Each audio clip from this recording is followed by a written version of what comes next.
Good afternoon, everyone. My name is Samantha Estante, and I am the president of LaunchX. It has been an honor to see the output of our incredible students. And while I can't be there physically today, I am here on the sidelines cheering you on. You all are truly in for a treat. For 2 weeks, 18 teams came together to discover what it is to be an entrepreneur, an innovator, and a decisive problem solver. The road was not always easy, and the obstacles were often frustrating, but every single one of these students here today rose to the challenge. For the next few hours, you will bear witness as students present solutions that they have developed on behalf of their corporate partner. These students were not just here working on a project, but providing viable solutions that the companies represented here today are prepared to implement. I could not be more proud of this first cohort of Innovation Program alumni. Good luck today, everyone. 2 weeks ago, students arrived from around the world to accomplish one task: help a company innovate. Launchies are high-caliber individuals looking to grow their creative problem-solving skills with real businesses needing solutions. Teams set out to learn the root problem their business partner was facing. They went beyond the surface to find the heart of the problem, their why. Each team worked with the business they partnered with to validate the solution. In this short time, students learned the foundations of business, how to assess needs like a consultant, designed and ultimately deployed their solutions. The deliverables that teams provided weren't just an experiment. Each team was partnered with an industry-leading company to develop a genuine solution to a genuine problem the company was facing, while developing a strong community with a diverse group of launchies throughout the program. Launchies learned to compromise, take difficult feedback, refine their offerings, and grow tremendously, all to offer their solution to their company partner. We celebrate the many accomplishments of each launchie, how they demonstrated growth and validated their innovative spirit. But this is just the start. We expect the future will be different because of these world changers. Today, everything culminates in their pitch to real business leaders of their partner companies. Welcome to the Ann Arbor Innovation Day. So for students, a few reminders. When your team is on deck, meaning when your team is next to present, please make sure that you look for Joanna or George or someone there. When it's your turn to pitch, Joanna will usher you to the stage. Most importantly, I will briefly introduce the team. Take the clicker. The clicker and the microphones will be positioned on that table per George and Joanna. And most importantly, keep an eye on time. And once you hear the transition, meaning, please immediately wrap up with a thank you. But most importantly, do not leave when you are done. The sponsors and the panelists will present you with questions for how many minutes? Well, remember, you got genius. Perfect. Now let's meet our panelists. Our first set of teams we are able to consult with from an organization virtually. Due to the unforeseen circumstances, the following three panelists will be joining via Zoom today. So first and foremost, we will have Adelaide, which is Pranay Singhal. Make some noise for Adelaide.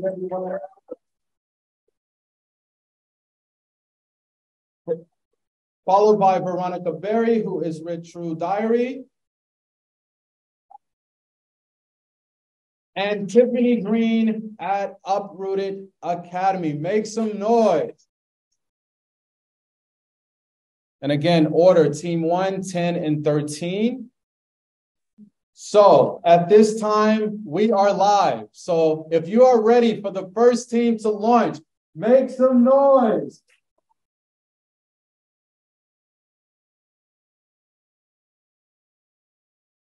So at this time, the team up first to launch will be Adelaide. So on the count of 5, let's launch them. 5, 4, 3, 2, 1. Picture a world where you can add opportunity to lace up your future. Now, this isn't some fictitious reality. No, this is our future, our tomorrow. with Atlas. Now, Atlas is an online platform whose mission is to find the best summer programs and academic opportunities that suits them. Now, before we get into the heart of the matter, let's take a look at who we are. So, I'm Michael Nowry. I'm Gabe. I'm Kathy. And I'm Lancelot. The company Adelace is named after Ada Lovelace, who was one of the first computer scientists to ever exist in history. Like Lovelace, Adelace hopes to be a pioneer, but in the context of K-12 summer programs. Right now, we function in B2B. And in the future, we hope to build a hybrid between B2B and B2C to maximize our revenue intake. Right now, let's move on to some solid facts.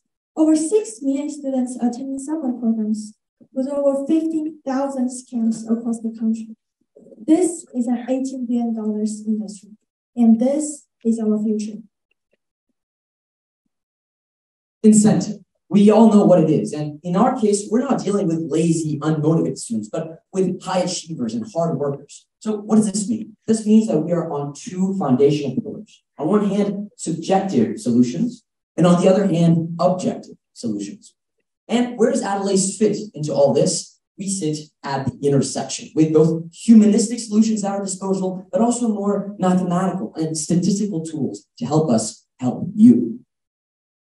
Now let's take a look at concretely our objective solution. So we created a Bayesian reinforcement learning neural network model, which essentially combines both statistics and mathematics to help you find what best suits you. We proposed a survey for the students in order to create an individualized, a personalized profile with what matches for you, the rankings for you, the recommendations for what you will like best, not for someone else. Now, that's a lot about the objective. But what about the subject? So we're also going to incorporate a social network platform where users can communicate with previous alumni and other prospective students on some more subjective matters, such as food and the dorms, and simply things that can't be quantified with numbers. We've shown here a prototype where we've incorporated the features of our personalized ranking system and also our social network platform onto the wireframe for the website. Now, today I lend you my hand of opportunity, but take a look at the people to your left and to your right, because at the end of the day, it's you that have the choice. So I ask you today, will you embrace the future? Will you embrace Adelace? All right.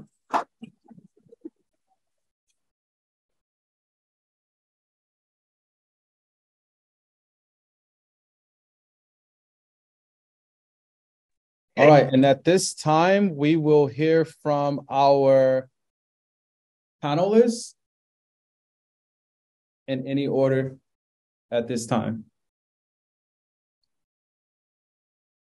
I'll start off. I had the pleasure of working with Team One over the last 2 weeks, and I would just want to start off by saying, like, an amazing job, an amazing presentation here. I think definitely have a lot more comments, but to keep it short here, kind of how do you see both of these solutions really helping Adelace kind of grow into the future?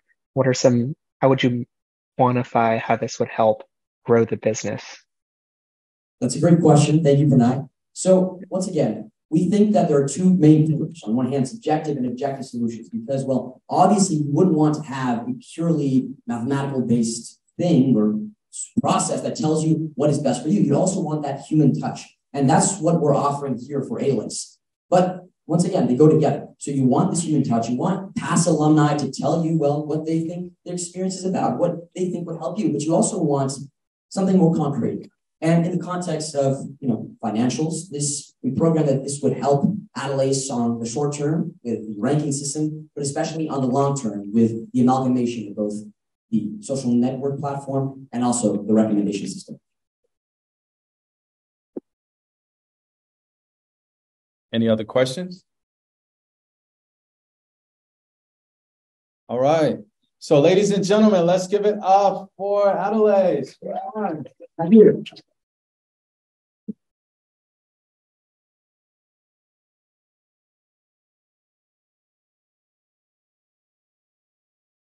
Now, ladies and gentlemen, we get to practice again. Coming to the stage, we get to hear from the team. who created a solution for True Diary. So let's give it up for the next team. Come on.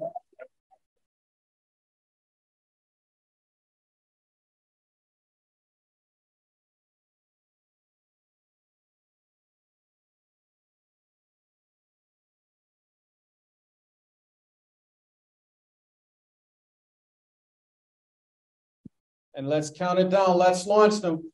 5, 4, 3, 2, 1. Take off. Hello, everyone. We are Team 10, and the company that we've been working with the last 2 weeks is True Diary.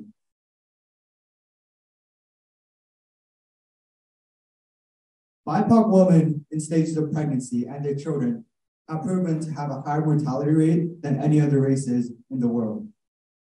And this is because of several issues, such as economical issues, trust issues between doctors, physical environment issues, and most importantly, health literacy issues. So True Diary is an Atlanta-based digital health company that aims at helping BIPOC women at stages of pregnancy with healthcare and health literacy through community engagement and also comprehensive clinical visits.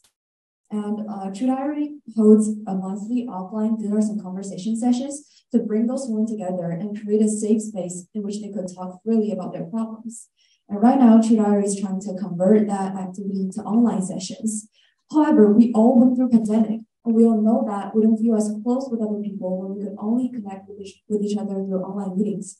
So the problem that we're solving today is that we're providing ways to keep the same level of intimacy for those women, even though it's online. Now, to make these meetings virtual, to make it more less awkward and make it better, we decided that one of our solutions should be origami.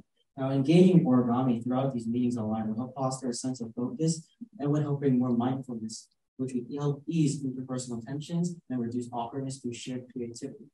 Our second option would be also HelloFresh. Having a HelloFresh meal together virtually adds a collaborative and lighthearted element to online meetings, alleviating the awkwardness and enhancing team rapport. But these recommendations are not enough to keep the same level of intimacy in online meetings. That's why we also developed a fully functional and tested prototype that includes 2 main features. The first feature is a map system, and the second feature is a communications. Using this platform, BIPOC women in True Diary's network can connect with other BIPOC women within a 10-mile drivable range to organize in-person meetups to join these online meetings together, and thus giving more intimacy and less awkwardness in these meetings. The platform that we're prototyping right now is relatively expensive and hard to refine and maintain, as True Diary is still a small startup and is not yet sustainable. But it's really going to help us to reach our next point, which is to bring those women physically closer together. And that is really going to help to connect them and make them feel that they're more attached to each other, and thus create a safe space, which is in line with True Diary's mission.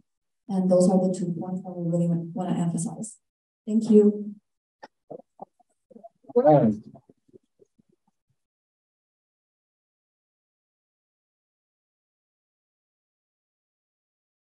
And the questions will go to Veronica Berry. You have the floor.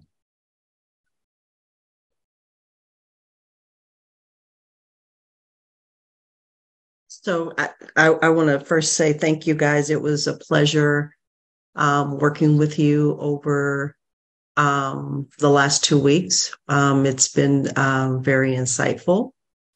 I guess the only question that I really would have is, we talked a lot about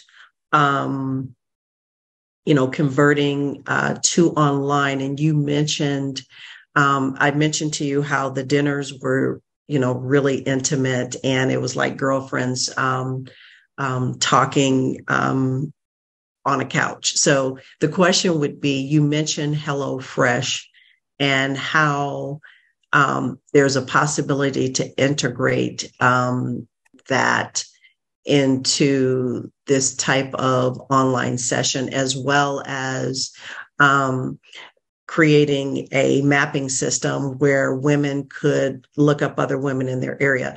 If we created that system, is it are these sessions that are already set up, or would one woman have to be the creator of that session, depending on topic, and then she could look for other ladies. How would you implement that piece of it? Thank you, Veronica, for the question.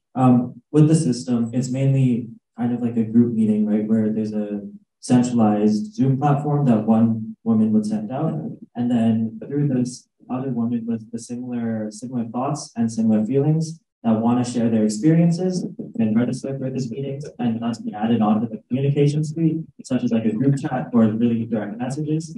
And then in that system itself, these women can also connect with each other and organize more close meetups as well. Okay. All right. That's the only question I had. All right. Let's give this group a big round of applause.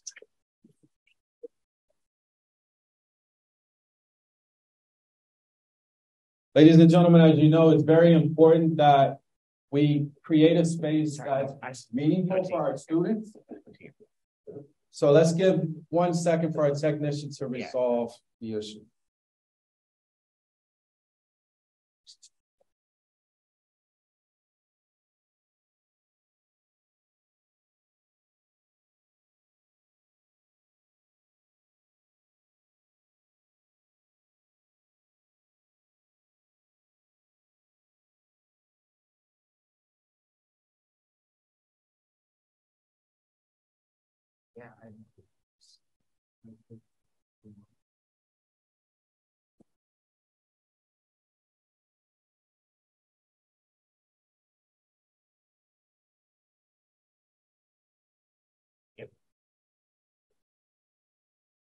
This.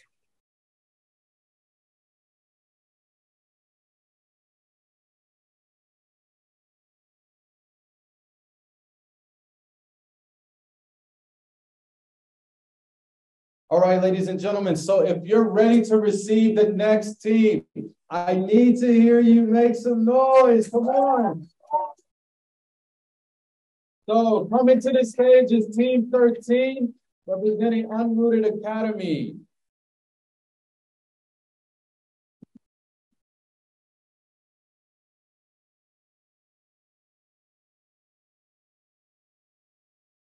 And we know the roles. So it's time to launch this team. 5, 4, 3, 2, 1. Take off. We all know that AI is a very trendy topic right now. We're not here to give you a generic presentation about AI. We're here to tell you about how we innovatively use AI to assist in content creation with Uprooted Academy.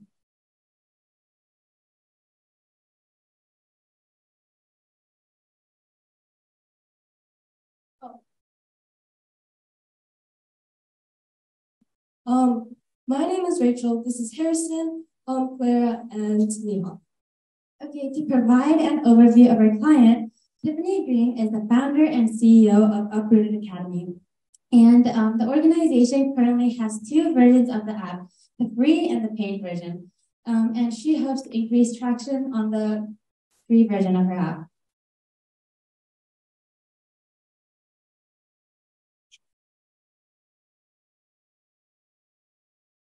Let's give them a round of applause. Let's take it from the top. Take it from the top. Take it from the top. All right, so let's take it from the top. 5, 4, 3, 2, 1.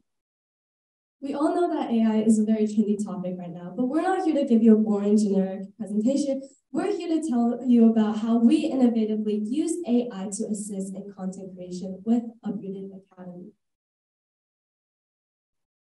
Now, my name is Rachel. This is Nihar, Clara, and Harrison, and we are Team 13. And to provide an overview of our client, Tiffany Green is the founder and CEO of Uprooted Academy. The nonprofit organization currently has a paid and free version of the app, and Tiffany hopes to increase attraction on the free version of it. And so the problem becomes how to reach more customers aged 14 to 18 within a little bit of time, because Uprooted Academy will be launching their 2.0 version in next year. So in order to find this answer, we have to fully analyze our customer.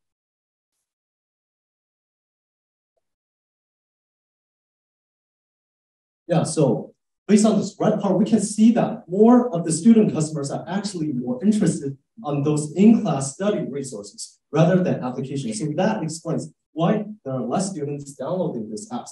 And by looking at the blue part, we can see that students on the social medias that are more interested in those entertainment topics rather than study related. So that's why the problem occurred.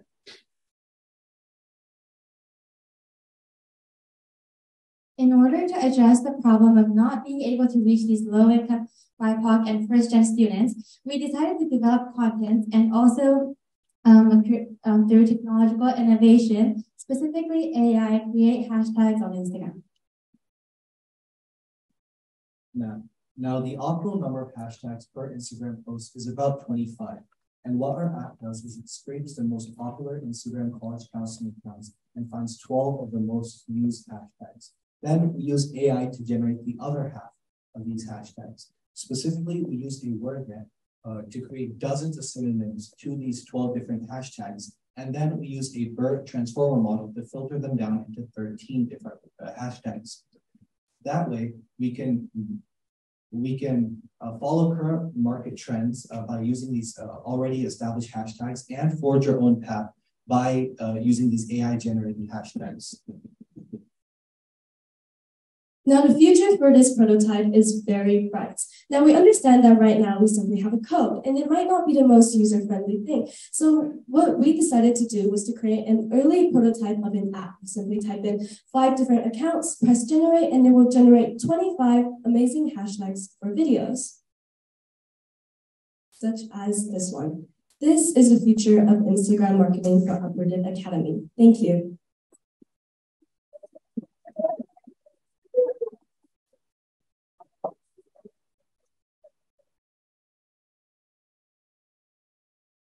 And at this time, we will hear from Tiffany Green. Yeah, thank you so much. Good morning. I feel like it's nice. Oh, it's just afternoon for me. Hopefully, you all are having a good day. And thank you so much to the team that I got to work with for the last 2 weeks. You all did an incredible job of like finding a problem and finding your zone of genius in that problem. And I really appreciate it. I am curious about your research around the students and thinking about this AI video without any like personal touch of a face or a person. Is that something that you found students are still attracted to or engaged with? Or do you find that they still want that human connection in the video that we oftentimes see on TikTok and Instagram? So basically, there is still human touch to it. Although we're generating hashtags, the hashtags are still pulled from other accounts. Yeah. Yeah, and like so the videos are actually like about us. It talks about like what we've done through high school, like some things that have helped us. So it still holds like that personal touch. And like these videos are also pretty entertaining because if we have like the campus tour, one of them like shows like some parts of UMich, and so yeah, we still do add some like personal touch to the videos. Awesome. Those are all the questions I have. Thank you all so much. All right, let's give this team a round of applause.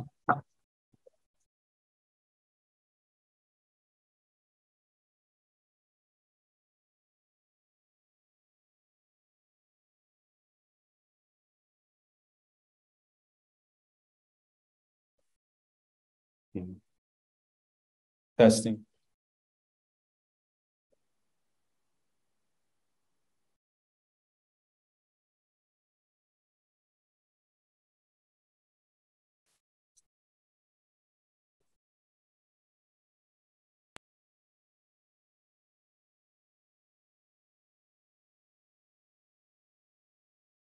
All right, so ladies and gentlemen, at this time, we will welcome our next expert panelist to the room. And starting with, and please forgive me, Corner Olenek. Let's give him a round of applause. He is the account executive for Connect Space. Where's Connect Space? Make some noise. Yeah. Followed by Elise Brantley. Elise Brantley. who is the partnership and events manager at Dot Network. Also, Shakina Hockenhill, who is the account executive also at Dot Network. Ernestine Lyons. Right. And Jay Aho, thank you, who is the team leader business strategy at Rocket Central, startup advisor, board member, and business strategist. So Group B in this order will be Team 2, Team 17, Team 5, Team 9, and Team 15. And at this time, ladies and gentlemen, you know the rule. Let's launch this team. 5, 4. Welcome to the stage, Team 2.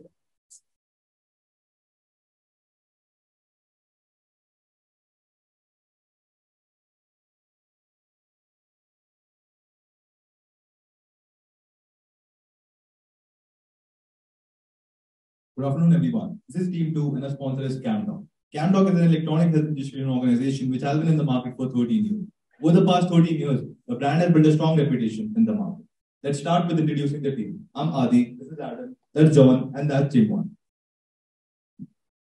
After taking a close look at our brand, we have identified several areas of improvement for our company, which can be mainly categorized into inaccessibility in the website and a lack of marketing strategy.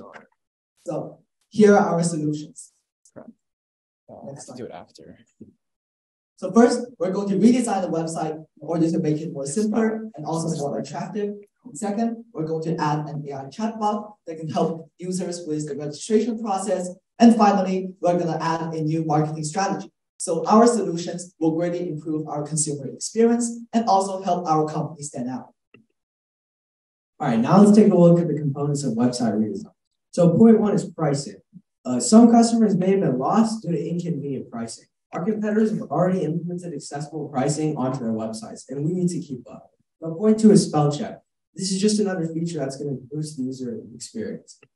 Point three is search engine optimization. The current website received a score of 67% on scalability.net. In order to increase CamDoc's online presence, we know that implementing a list of search engine optimization features will benefit us. Point four is simplicity. We aim to keep the website straightforward and simple to make users able to find what they need quickly. And then here's a demonstration of a spell check. I start by entering what is the way of the market with clear spelling errors. It then identifies them and provides us with the correct wording. And then here's the current website. And here's our new website prototype. Keep in mind there will be a QR code at the end of the presentation that you can scan and see your result. Well, let me introduce our second prototype. It's an AI chatbot that can help users registration. Ladies and gentlemen, just look at the picture on your right side. That's our prototype. And there's no other company in this industry has used it before. And what you can present, you can save time and resources, and then you can increase 10% to 50% engagement and conversion. However, it may induce some initial high implement fee and some outstanding problem. But what we need to do is just buy an AI technology and to train by ourselves. Then let's move on to some basic calculation. Then if we use the AI chatbot technology, we can just cut down some salary and we can save some cost. It's like $250,000, which is an impressive number. Another solution which we would propose is remodeling the marketing strategy. We noticed that even though CamDoc is pretty consistent with its marketing, the marketing campaigns don't receive a lot of engagement. To solve that problem, we have created a new marketing plan which focuses on 4 major areas: social media marketing, email marketing, partnerships and collaborations, and community engagement. Here's a marketing plan, and based on the projections of this marketing plan, this would help CamDoc receive over 30,000 impressions per month and lead to 150 potential sales. Thank you.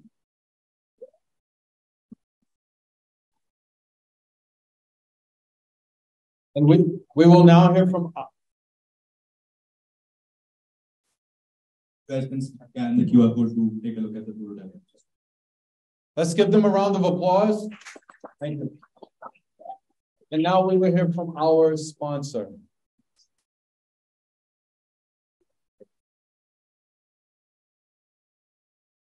Yeah,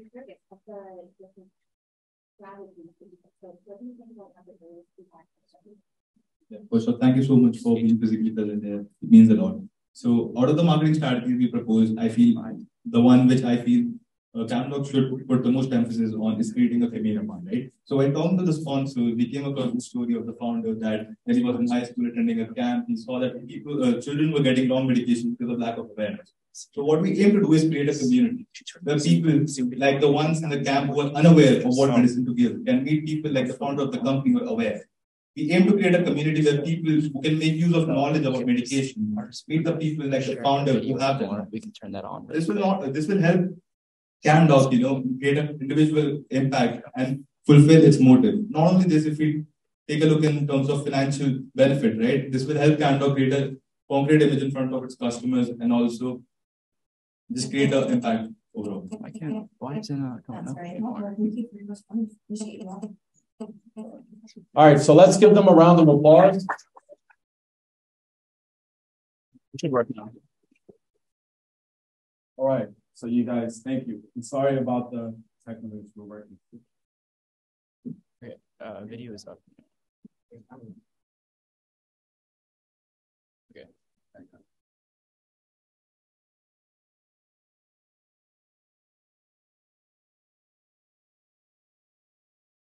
All right, ladies and gentlemen, coming to the stage. So it's backwards. So forward. That's forward. It's not. Thank you. So, ladies and gentlemen, again, let's welcome to the stage Team 17.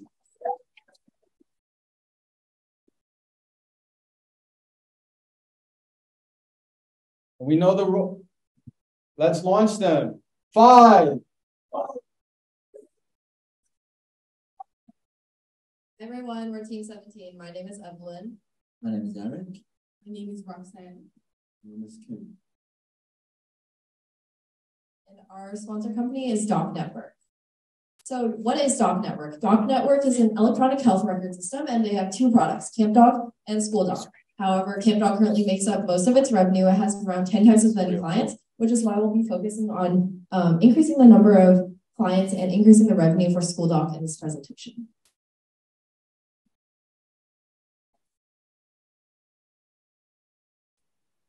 So here's some advantages of SchoolDoc. It has many, but most notably are its user-friendly interface, its dedicated customer support, as well as its many features. However, we identified that SchoolDoc is facing several challenges. First, it's in a homogeneous market, which reflects the need to further differentiate from competition and constantly create new features to keep up with market trends. It also is more pricey and has a high installation fee, which makes it less accessible and reflects a need for more affordable pricing options. Then let's talk about market research. There are 2 data showing that there's a high proportion of educators and schools have an increasing demand on mental health service. We're under a mental health crisis at the post-pandemic period.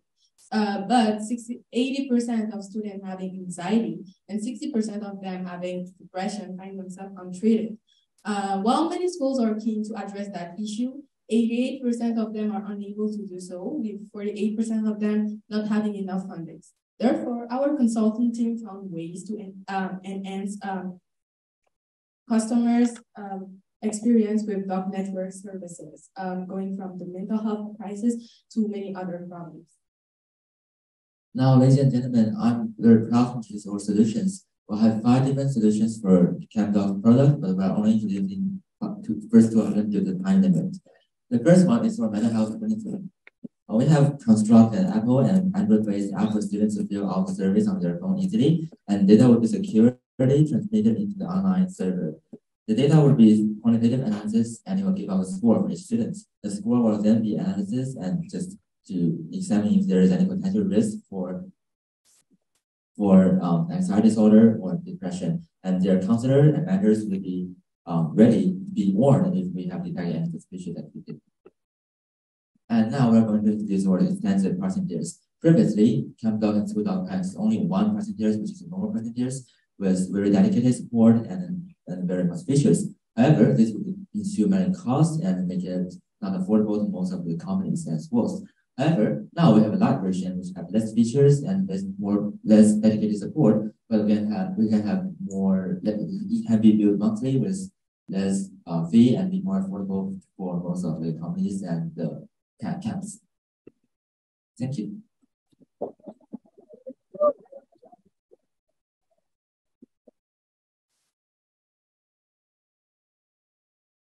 Thank you all so much. That was great. I wanted to ask, did you all reference any student scenarios in your decision to focus on a mental health module or any personal experience? Did you use that as a reference? Yeah, I definitely think that as teenagers, a lot of the mental health awareness kind of movement is being driven by Gen Z and kids kind of our age. So I think generally we kind of have a sense of how important that is to us. But also we also referenced, for example, the data that showed that the high majority of people who have anxiety or depression are untreated. So that reflects a need for a universal health screening, which will allow students to get the help they need after they're possibly diagnosed after being indicated to have the evidence. Yeah, and we have also conducted an interview with the summer camps and school leaders, and they said they are very concerned if there is any potential risk for disorders and depressions. And for example, in the summer camp in Duke University, I believe there is one case of depression happens in history. So once depression happens, it might have a very severe consequence, and we're going to prohibit it from happening. Thank you. All right, let's give them a round of applause.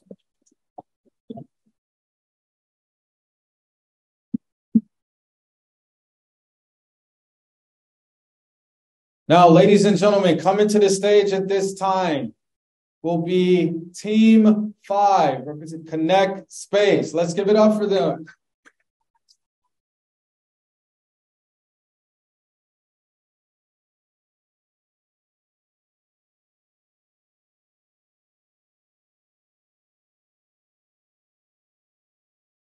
Are we ready to launch?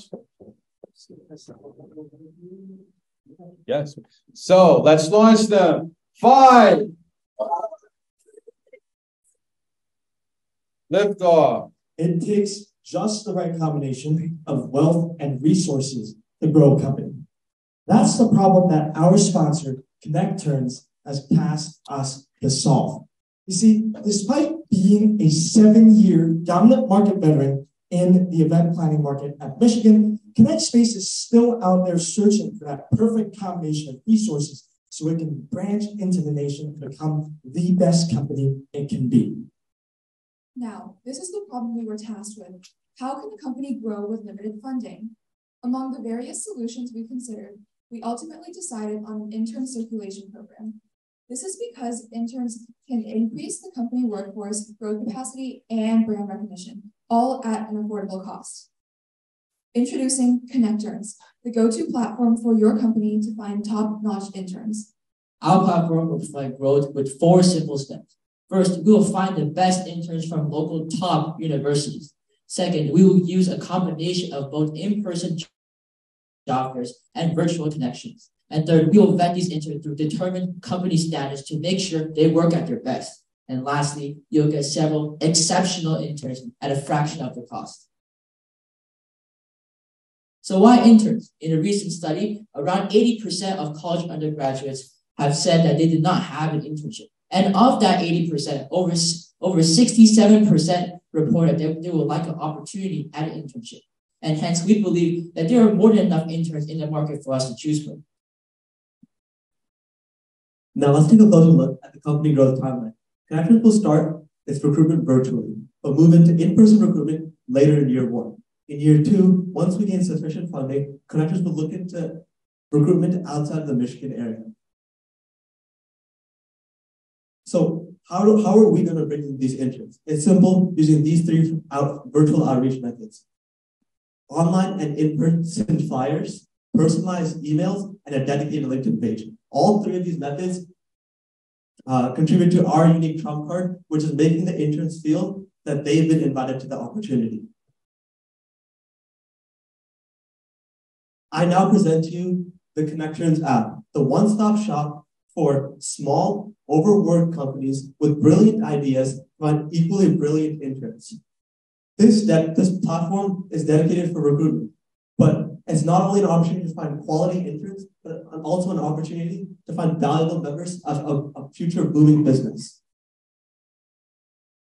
So here's the next obvious question.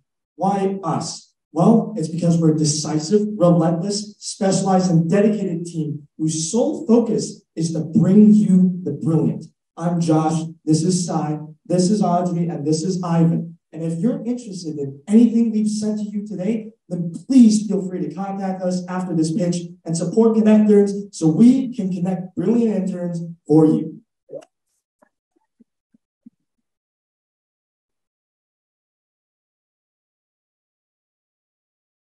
That was awesome. Really, really impressive. It's been a pleasure to work with you guys the last couple of weeks. The only question I have is why would someone want to intern with a small company instead of a bigger company with more brand recognition?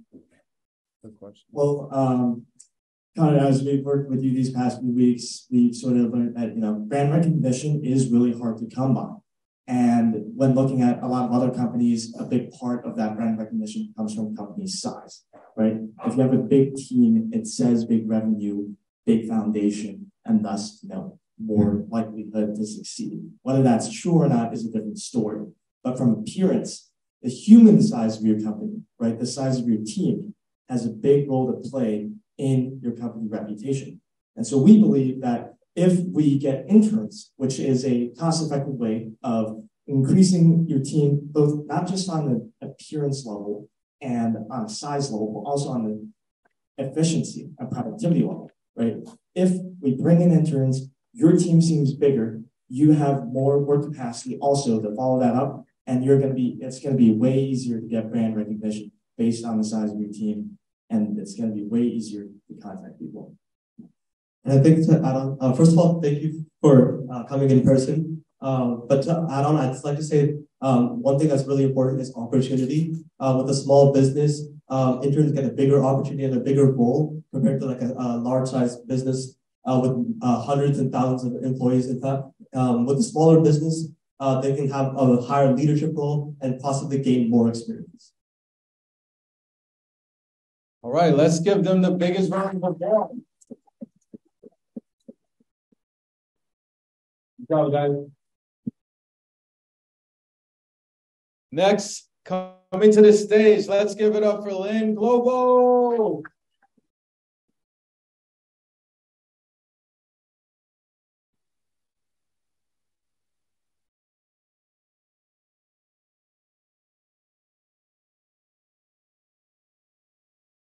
So as you know, sometimes things happen.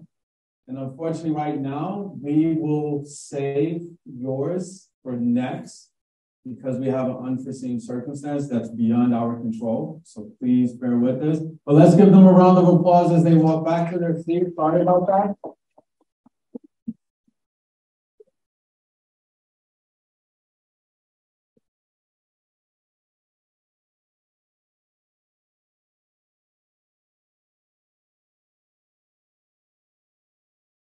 So we will proceed. Ladies and gentlemen, let's welcome to the stage Rocket Mortgage, Team 15. Come on, I think we can do a little better than that. We're getting sleepy, so let's give them a big round of applause. Thank you.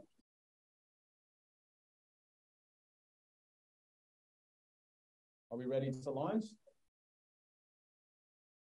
It's on the table. Yes. Ready to launch and we'll. So may I have? Yes, I will hide. So let's launch this team. 5, 4, 3, 2, 1. Hello, everyone. We're Team 15, and over the past week, we've been working with Rocket Mortgage on one of their pressing problems. But before we dive in, let's talk a bit about who we are. We're a team of impactful innovators hell-bent on making impact in our world, composed of Haley, Zanhan, Emir, William, and myself. Now, to get into the meat of the subject, what is our problem? Our problem is the tech brain drain in Michigan. According to our survey, 57% of recent college graduates plan to leave Michigan to pursue job opportunities elsewhere, though UMich states is around 40%. Also, there's a decrease in the number of entrepreneurs choosing Michigan as their startup destination. As you can see, Michigan ranks 37th in the self-employed citizens percentage. This results in a negative impact on the state's economy and overall innovation potential. So, what's the solution? Well, the Plymouth program. Though I have to state that this program can serve as a basis for all other cities to adopt as well. But it's mainly composed of 3 steps, the first of which being the expansion of Rocket Mortgage's 1+ program, which grants you the ability to put a 1% down payment in order to get a house loan. By expanding that, we hope to make the housing sector in Michigan look more attractive and hopefully retain some of those graduates. Now, by decreasing general interest loan rates, and by also introducing 5-year student loan programs, we hope to just make Michigan seem a much more attractive state and retain those graduates even more. Though I have to state that that's not the only thing we looked at. Is ranked by Volkscar.com. The state of Michigan is a low bulk, bike, and transit score compared to the other states. These low scores greatly impact the quality of life of the people in Michigan. To tackle these issues, we plan on advocating for more bike lanes and more transportation options. To showcase our ideas, we have remodeled the city of Plymouth. Currently, there are only 2 co-working facilities in place, but large cities like Los Angeles have a lot of them, which means they are more attractive youngs than Plymouth. Therefore, adding those facilities are highly beneficial. And also, adding high-density housing will modernize the city and therefore attract new business and employees. So, what are the benefits of this, may I ask? Well, as more employees come into the state, Rocket Mortgage has a higher selection of these skilled employees. Therefore, they can spend less to get employees they need. In addition, these employees want to have homes. Now that the mortgage company, Rocket Mortgage, can gain business from this, increasing their total revenue. And this is the Plymouth remodel.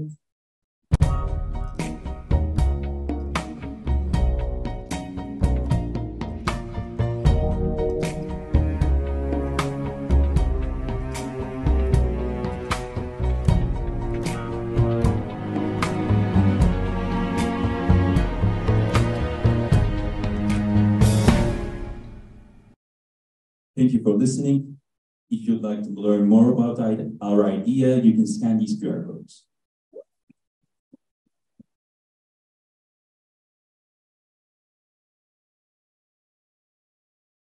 I gotta say, for the fact that about, I don't know, 3 or 4 days ago, you curb stomped your hard drive and lost all of your hard work and got to this place now. This is pretty outstanding. So fantastic job. Question for you.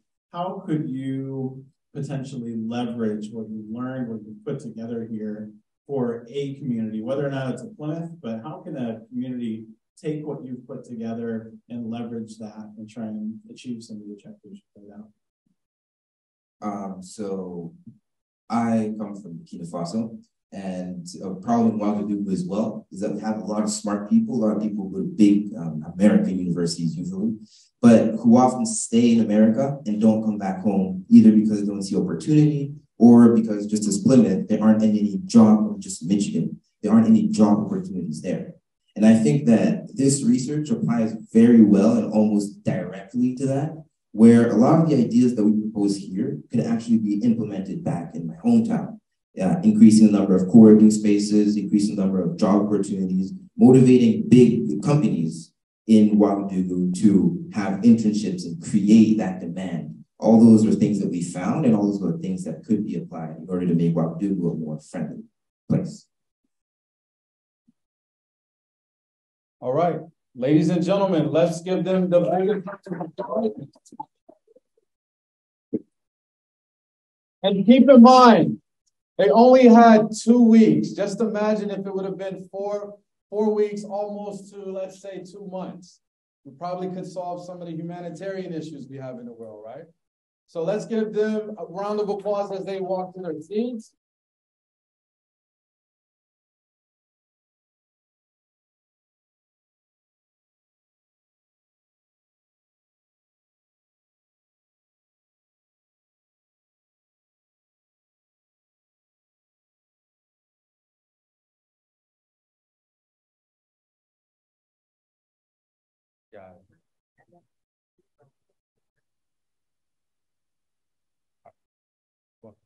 So, ladies and gentlemen, at this time, let's give it up for our sponsors slash panelists.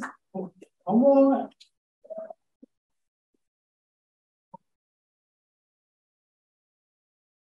So I believe in excellence. Let's do that over because they're dedicating their time. Let's give it up for our panelists. Come on.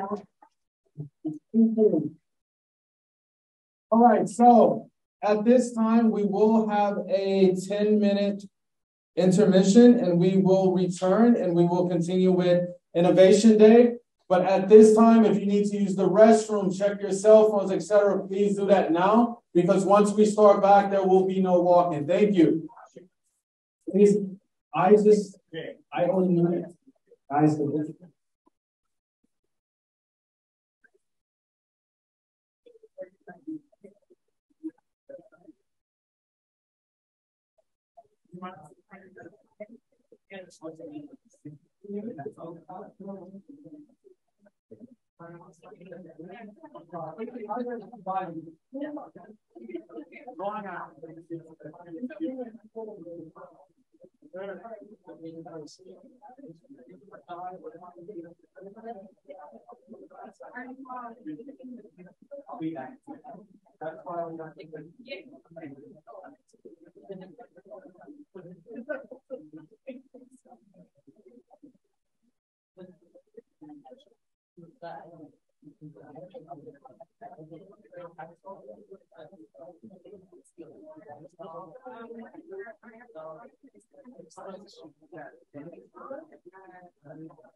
So are they gonna go single? That's the word. They have to go because they can't stay. We're just waiting for her to arrive. So I would say let's put them out there, but if not, we can't just hold the show up. We have to. And the other thing, the other panelists don't arrive until 4.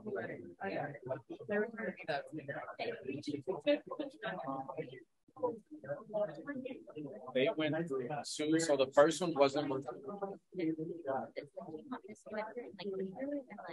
I think well so far I'm trying to move this and I'm trying to answer people's questions. so far the last 2 groups have went well. Because of is the battery is it, okay, do you need like a new connector? Like do I need to run downstairs? Let's try. Yeah, let's try that out. Is the mic or the audio? He said he can't figure it out. The adapter. Yeah. I was literally about to have a panic.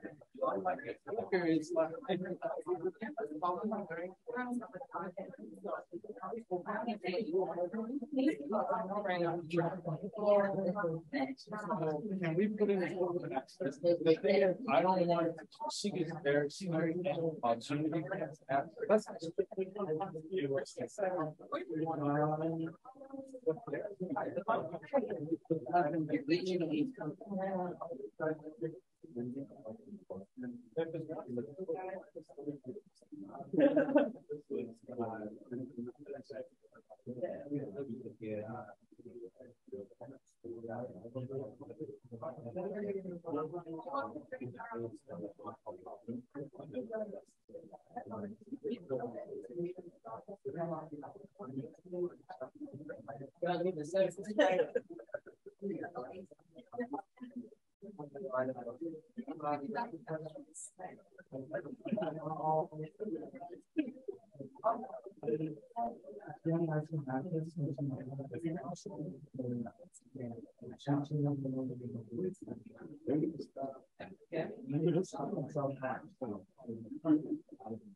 I feel like outside of 60 degrees,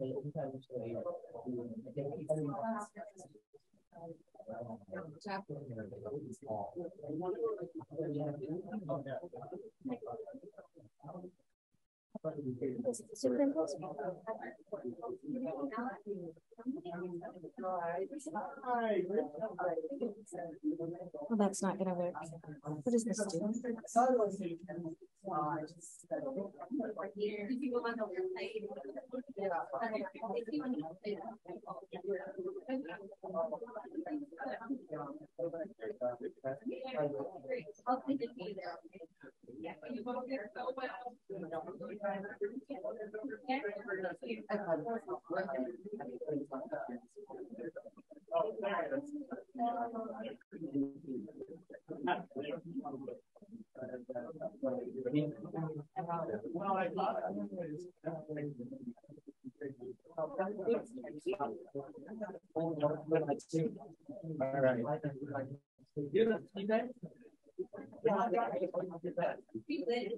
No, I just my phone is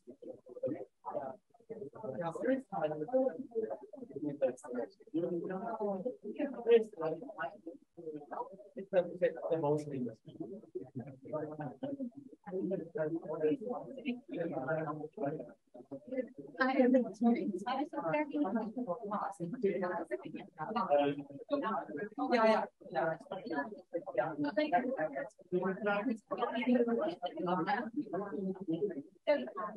Oh yeah.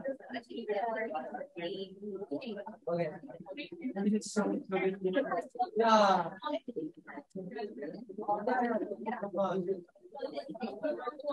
Yeah.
He just replaced the batteries.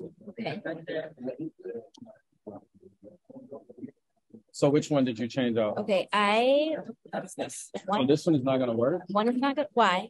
You have to have two ports, one for the camera and one for... I honestly, let me tell you what I think it's this jamming everything though. That's Think it's the camera? because we didn't use the camera earlier, remember? We had no issues this morning. None. Zero. Which This is whoa, which one? hold on. Right here. That's the correct one? This is just one. But we need to know which one. One, and that's why I'm testing it right now. I was like, I'm trying to, but I was like, it's steam. I thought the battery is. And thanks for all your help. Yes, that is it. That's it. Let me stand over there and do it. I'm so sorry. I'm try not to get in your business.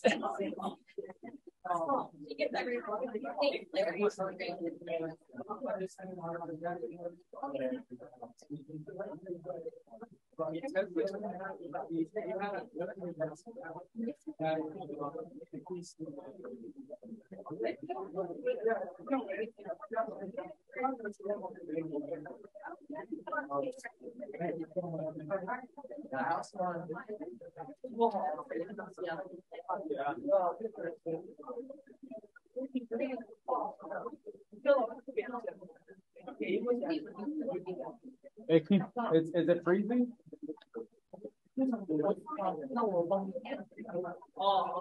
Yeah, do we have any more batteries for the clicker? Yeah, I can grab some AAA's. Yeah, that's all we need. I appreciate all your help. It's a delay, right? Got you.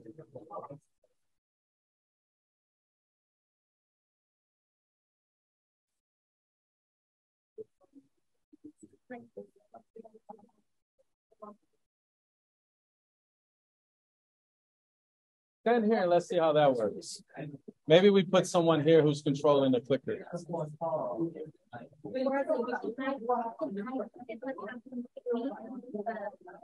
You can. Do you guys have backup batteries? He's fetching some now. Well, the only thing I think that's going to be very far away. How about a chair and do a chair here and see if it works. I think you're right. It's probably the batteries. I do. I think the batteries. I think it's not as strong of a signal. Yeah.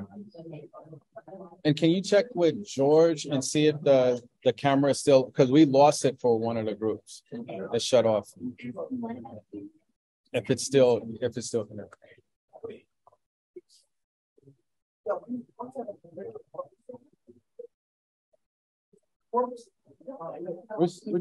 We're gonna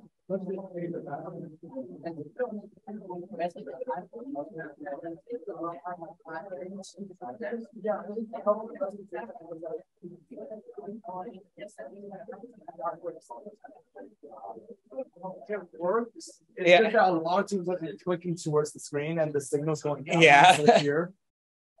So It's not the smartest clicker. you know, it's your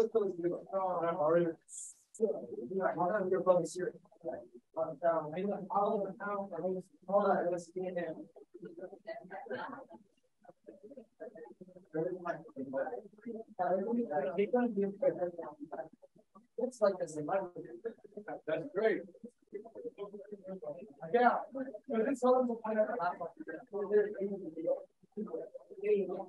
Cool. We're gonna work through it, brother. I promise. Yeah. Thank you for everything. So we're still having some intermittent it's still voice pops still there. only on videos. So what I've done temporarily is just turn the volume off during videos. That seemed to help, but Yeah, so that popping is coming from the computer. Because so the thing that we were trying to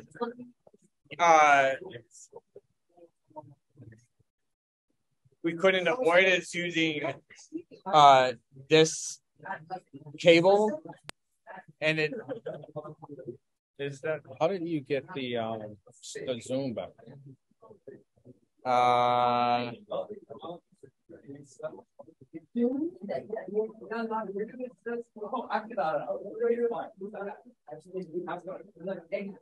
Okay. Okay, LaunchX. Video real quick. The video is off right now. Sorry. It's shut down again. LaunchX, let's make our way back to our seats, please. I can share the screen again this time. Yeah. It's good. It's working.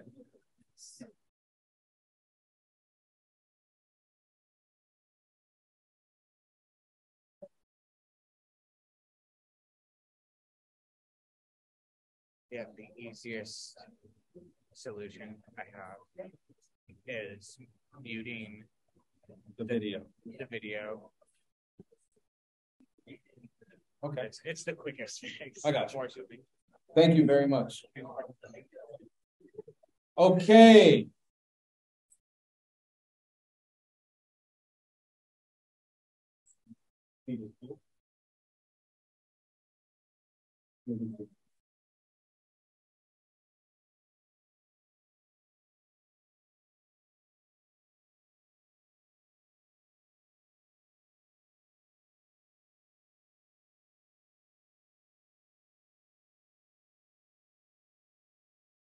Yes.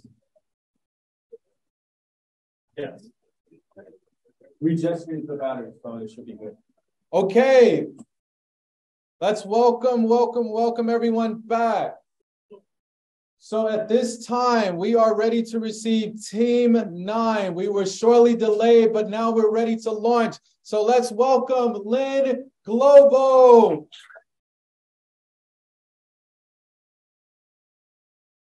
Go. And let's launch. 5. Lift off. Confused? Imagine how many meaningful conversations and connections you missed out on just because you didn't understand another person's language. That's why we introduced Lynn Global. Lynn Global is an educational service based in Detroit that aims to teach a wide variety of languages from Chinese to Spanish, and by using hands-on experience with interactive cultural souvenirs and boxes, as well as potentially hosting international flights to create a truly immersive cultural experience. However, there are some problems with Lynn Global that our team, highly specialized and capable, attempt to solve today. When conducting our market research, we found that the language learning market is highly valued and is expected to grow, which supports Lynn Global's mission. We also determined Lynn Global's target market, which would be high school students in the Detroit area. Through a survey, we identified their top languages of interest, and we plan to partner with schools to implement them. Compared to competitors like Google Translate or Duolingo, Lynn Global stands out because of its interactivity and personalized experience. For example, offering cultural box subscriptions and trips to foreign countries. Currently, Lynn Global has 2 main touch points, the website and social media. The website is unstable and often down, and even when it is up, it cannot be found through search. And the social media mixes personal and professional content, and thus is incoherent. Our solution is a 3-part plan. First, we will be making the website into a more easy to navigate and user-friendly. And then we filmed a commercial that shows the key features of Lynn Global. Finally, we created social media accounts that are separated with only professional content. The plan is to rebrand, raise awareness, and reach customers.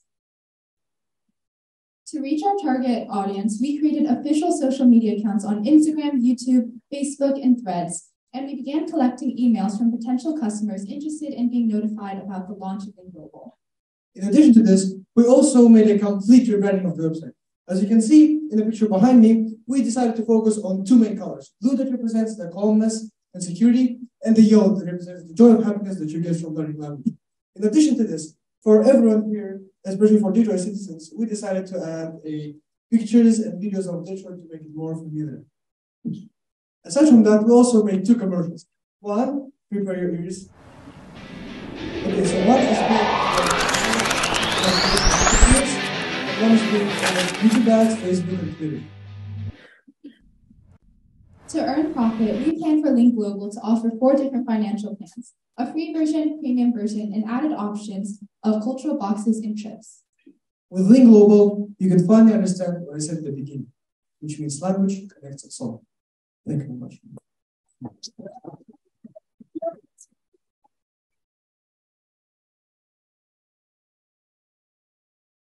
We turn it over to our panel.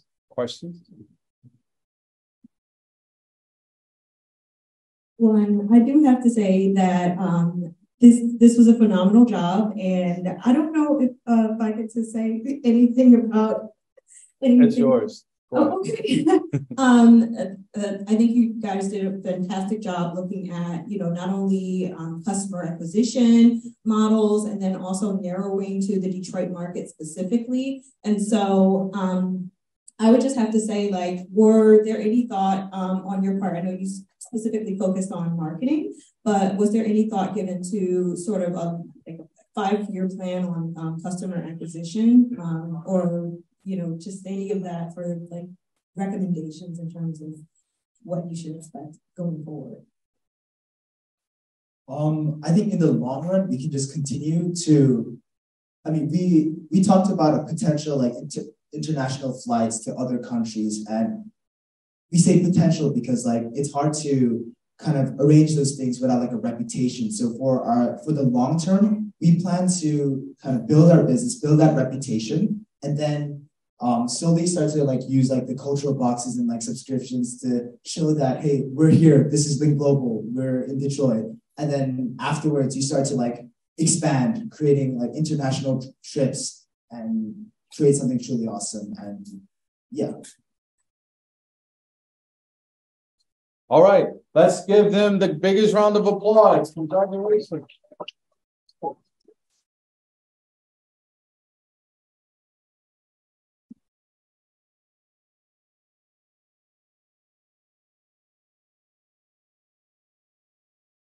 Now, at this time, we will call to the stage and welcome,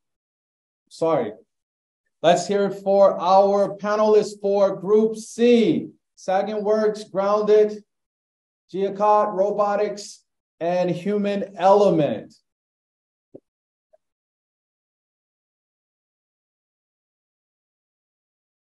And Phenomenon. Now, at this time, we will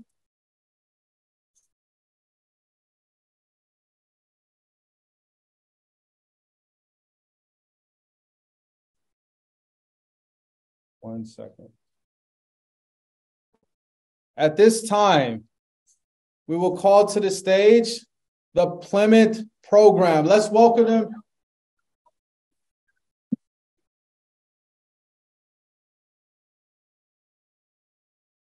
Oh.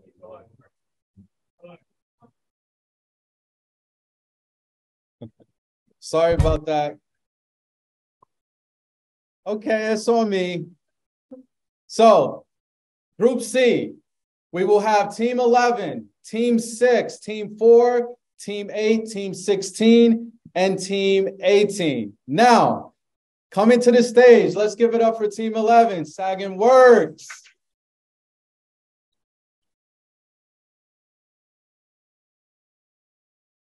All right, as you know, it's time to launch. Are you ready to launch? Let's go.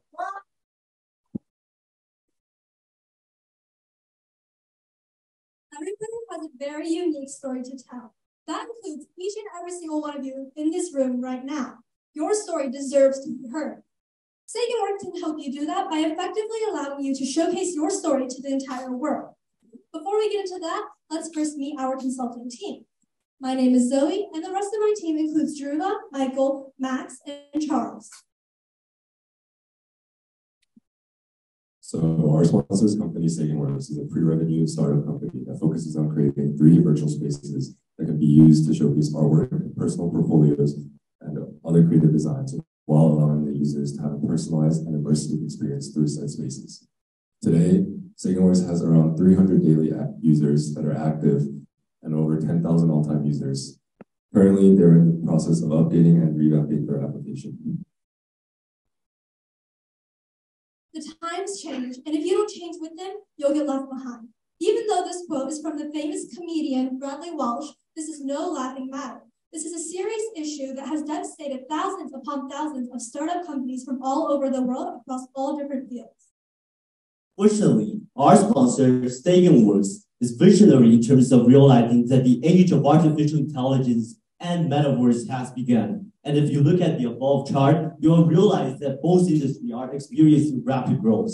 Therefore, our mission and challenge is to find the best way to incorporate artificial intelligence into our platform in terms of increasing the overall functionality as well as the website foot traffic. This allows the company to gain a lot of competitive advantages and build brand awareness and also raise the customer base. Let's now move on to our solution. This is our virtual tour line. This is the first prototype that we made. And let me show you how this works. In this video, I input a question about Mona Lisa, and also it will generate responses based on the PDF I uploaded beforehand. Now, this chatbot is based on ChatGPT, which requires tokens. So there will be an additional but minor cost. Now we don't have a avatar for this, but later on we can make it more vivid and make like a virtual person that can guide users through the tour. Our second prototype is an image filtration system that basically is an object recognition algorithm that allows users to upload images to the SaganWorks website, and this program will automatically name the images based on object recognition. So as you can see in this video, each individual element within the video is identified by the program and given a keyword, and at the end, the program compiles the keywords into a cohesive title. And so, just really quickly, because we're running out of time, we believe that our two solutions, based on our market research, will help SaganWorks reach their goal of a net promoter score of 8 or above and an annual recurring revenue of over $150,000. Thank you. All right, guys. So we will open the floor, the table. Is after intermission, so we want it to look a little different. So if any of the other panelists, if you have a question, comment that you would like to add, and then we will also open it up for the very first time to the audience, to the cohort of students. So we will present it to the panelists first. Anyone? Remember, positive feedback is great feedback. Hi, that was a really excellent presentation. It looks like you guys put in a lot of work into that. In terms of operations and staffing that SaganWorks would need in order to integrate AI, do you think they're going to need to hire additional employees? Thank you for the question. From talking with our sponsor, they already have a dedicated team that they're working with to implement these AI solutions, because this has been, since they're in the middle of a revamp, this has been at the top of their minds and a priority for them to implement in about 3 weeks, I believe. So yes, they are working with a separate team to implement these AI solutions. Great, thank you. Michael? So it was a great presentation, guys. I think, it talks about using and integrating AI into company. How do you think this affect use of AI will affect already existing employees from doing their jobs, or potentially a replacement, or more of a complementary tool?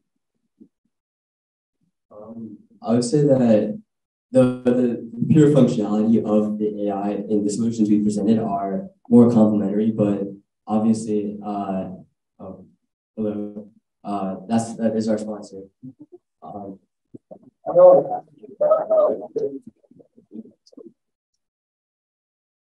So I believe that in the solutions we presented, it's mainly complementary because it's purely like quality of life to make it easier for the user, and that basically helps grow our user base, gain more traction, basically grow the company.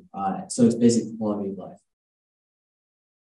And ladies and gentlemen, thank you, Michael. And as they just mentioned, the CEO for SaganWorks is here, so we will pass the mic to Carlos. Hello. What is everybody doing? Very well. Excellent question. Very good. So great work, what you guys have done. Just a quick question. So as you were thinking about AI and what it could do for us, after all these different options that you looked at, what is the one that you think is like the most compelling one? I think both of us made those prototypes, and I think two of us one is very necessary one, as you mentioned in our sponsor being the AI image filtering stuff. And I think the virtual tour guide stuff, I think that can be a kind of feature for SaganWorks. Actually, let the users drench in the environment and let them understand what the artwork is. So I think that can be a feature for artworks. Yeah. Yeah. Well, thank you. Thank you. As I mentioned to you guys, I mean, one of the things that we want to try to do is try to incorporate those prototypes directly into the software. We've been prototyping some of the work on AI, but what you guys have found, it's quite interesting. So thanks. Thank you. All right, let's give this group a round of applause. Again, I just want to acknowledge our expert panelists. When I call your name and your company, please just wave to the audience. Carlos Valderrama. Thank you, Carlos, CEO of SaganWorks. Sam Shapiro. Sam is not here, but he's the CEO of Grounded. He should be here shortly, hopefully. And then Champoy, who is the engineer with GCOG, which we will have an opportunity to hear from shortly. Mark Kill, who is the founder of Genomenon, and Emily Kanya, who is the director of marketing with Human Element. And last but not least, Andrea Evans, who is also the director of product strategy and consultative teams with Human Element.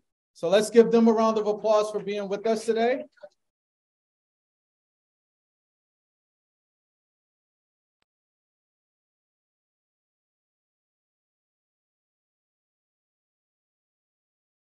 And again, just so that everyone will know, we will hear from Team 6, Team 4, Team 8, 16, and 18.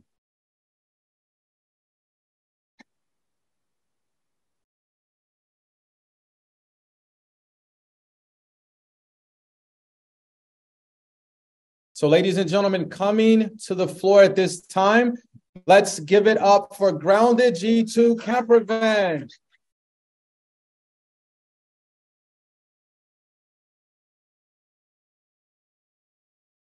And let's launch.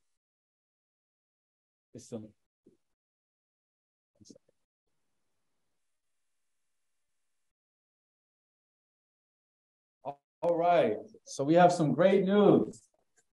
Sponsor is in the building, so let's give them another round of applause. Come on.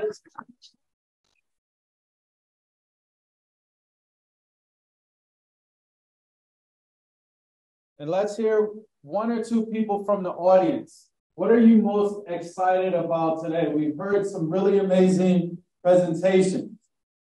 Which presentation has inspired you and why? Anyone? Okay, Z. And it cannot be your own. So aside from my own, everything is great. Like I see students putting enormous amount of effort here, and I like to see my peers like creating actual impact presentations. So just how to say, clap for yourself if you want, of course. If you don't want to stay silent.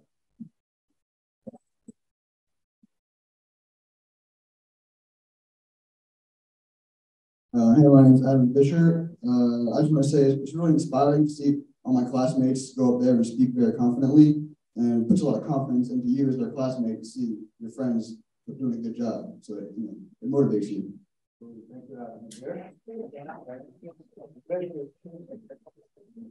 I am V, and I personally like Team 1's presentation and the confidence they presented with.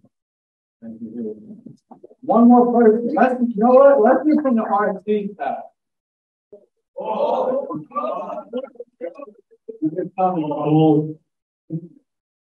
I'm just proud to see how far y'all came. Y'all been nothing but a headache these past 2 weeks for us, but y'all doing your thing, and we're proud of y'all. Keep up the good work.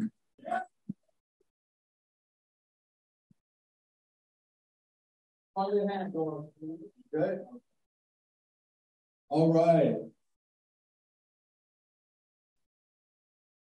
Let's give a round of applause for Sam. We just got here.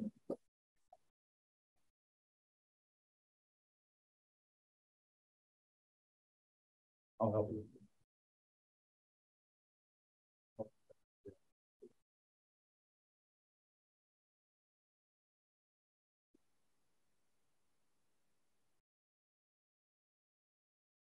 All right, so ladies and gentlemen, now that, and Sam, if you could just look at the audience, wave a little bit, let them know you're here, who you are. He is the CEO of Grounded, who's presenting now. So let's launch this team.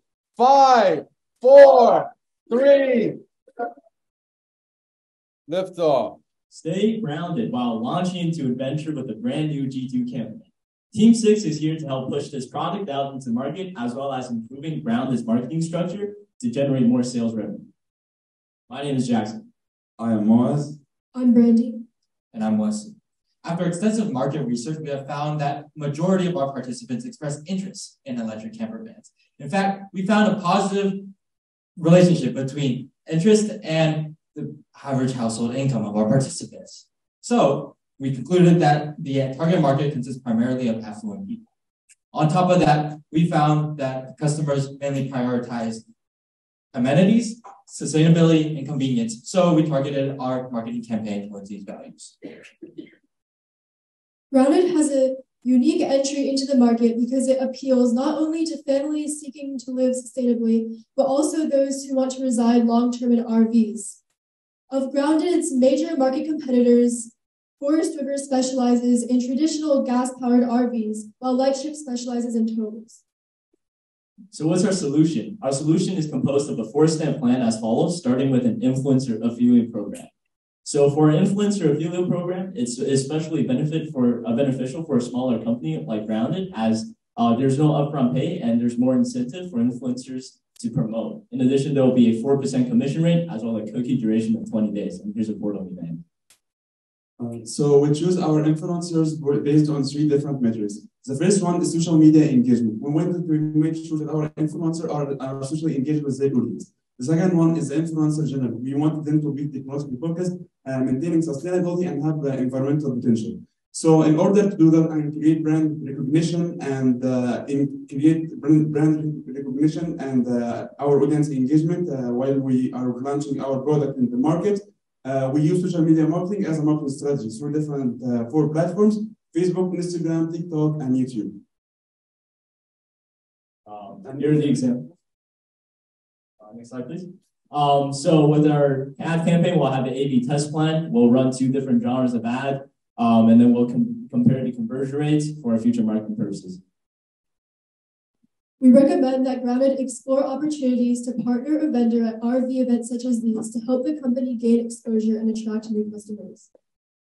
After attracting new customers, we propose website additions. So here is a 3D model that we propose as interactive self-serve tool. So customers can interact with the exterior event in addition to design the interior event to their liking. We hope this increases customer retention and increase conversion rate.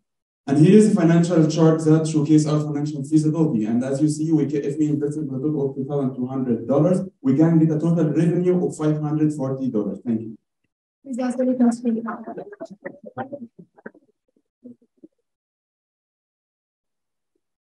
At this time, we will hear from the CEO. Any questions, any feedback you may have for the team?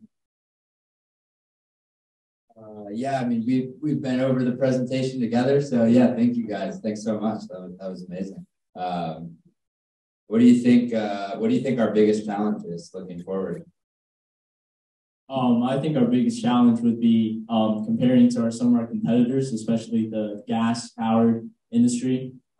It's more of a range issue where companies like gas power, like Forest River, they already have a range of up to around 800 miles compared to the new product, 250 miles, which is really great already. However, I do think that there's still a market because, as we said before, there's now also currently more full-time residents, people living in these camper vans. So they're ideally looking for a more sustainable way to live in these camper vans. Okay, and remember, we're opening up to other panelists, something that perhaps stood out, something you learned, something you gained. If not, we will open it up to the entire. I always say positive feedback is great feedback.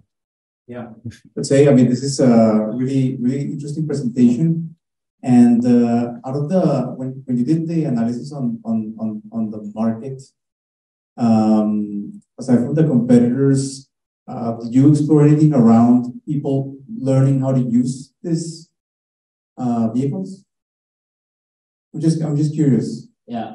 So what we did was we actually called a bunch of campsites and campervan sellers, and a lot of their responses is there's been a big increase in users in these campervans, and so in relation to that, there's you can probably predict that there's a lot of people who are learning how to use these campervans, and a lot of these target audiences, they're also younger influencers or people who just tends to travel or work remotely. So you can probably assume that they have a good knowledge of how to use the van. Yeah, very interesting. I like especially the idea about the influencer portal. Actually, probably gonna steal that. All right. Things to add on, listen. And one question from the audience. Anyone from the cohort? Going once, twice. All right, let's give them a round of applause.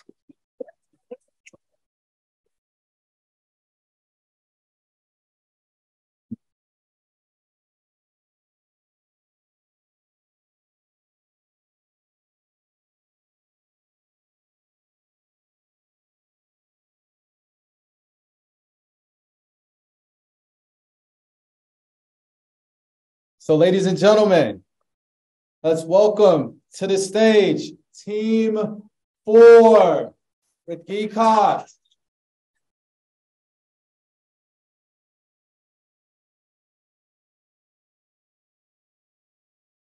All right, be careful. Oh, no accident. They came with their prototype. Very well. So let's launch this team. 5. Lift off. Have you ever been attacked by a wild e-scooter? I know I have. There have been over 129 brutal fatalities, all caused from e-scooter accidents. That's why we consulted with Geekot Robotics, bring a new wave of safety to the micro vehicle market. Geekot Robotics is a mobility technology company that provides IoT-enabled sensors to rental e-scooter operators. They utilize hardware and SaaS solutions to help mitigate accidents and help enforce safety by law. So RideGuard is one of their products, which is a sidewalk detection technology that uses ML and an accelerometer to detect vibrations and tell between the sidewalk and a road. Our task was to create a data aggregation pipeline to collect more data to help improve the accuracy of their model. Now, to simplify the data collection process for the RideGuard ML model, what we basically do is we turn on the ESP32 enabled sensor system, we place it on the scooter, and then we drive it on whichever surface we want to collect the data from. Then after we're done with that, we use an SD card to transfer the data from the system to our laptop to make whatever inferences we need. And here's a video of us testing this out. What's up? What's up? Now, a problem that Geekot faced was that the storage box that they had created for the prototype testing wasn't really adequate for the job, as the accelerometer would move around quite a bit. It would interfere with the wires and sometimes completely stop the circuit altogether. Moreover, it was placed on the base of the electric scooter, which would hinder with the leg space of the rider, which again isn't great for safety. So to address this problem, we began by creating a CAD model featuring a 2-layered solution that would allow us to separate the measuring devices while also allowing for increased accessibility of these devices. Moreover, we included ventilation holes and a clamp attachment so that we could modify the positioning of the storage box. To test out our model, we started with a cardboard prototype. This allowed us to test the dimensions of our CAD model while also providing us with the opportunity to make final modifications to our files before creating our final prototype. Once we made our modifications, we were able to continue on to the manufacturing process, which included 3D printing and laser cutting the necessary parts. Finally, we assembled the box and found a suitable position to clamp our storage box to the stem of the e-scooter. So this is a comparison between the data we collected with the 2 storage boxes. What we realized, during the process, we kept the same variables, which are the same rider, the same route, the same distance, and the same surface as well. What we realized was the data collection and troubleshooting process was much more efficient, and it was also more comfortable for the rider, as he could have both feet on the scooter at the same time. Also, as you can see, the data we collected with the new storage box was more consistent. And finally, here comes our team. We have Arash and An from India, Adam from the United States, Steve from Canada, and also from China. Also, we'd like to thank Larry and Nancy for their help and support. And please scan QR code to know more about us. That's all. Thank you.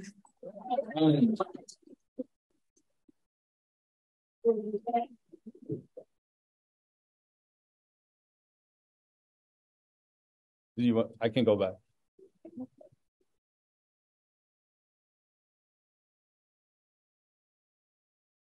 All right. So we will have our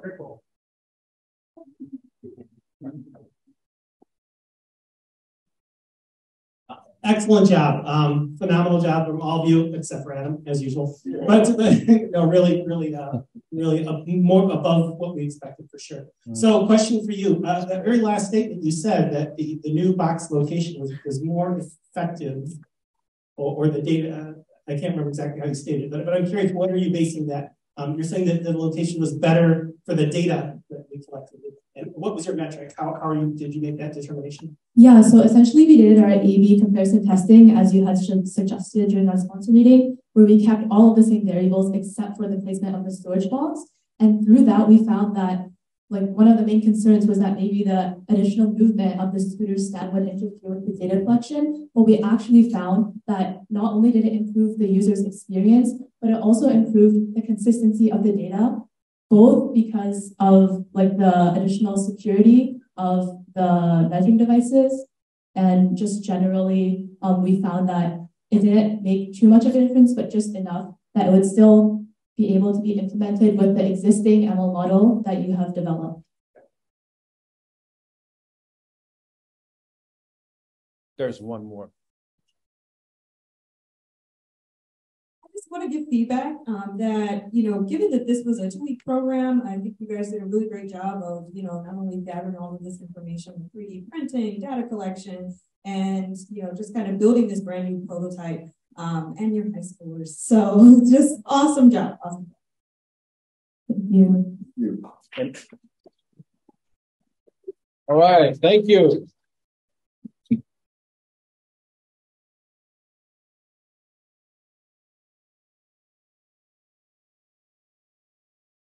So, ladies and gentlemen, let's give it up for Team A, Genomina. Let's give it up for them. We're almost there.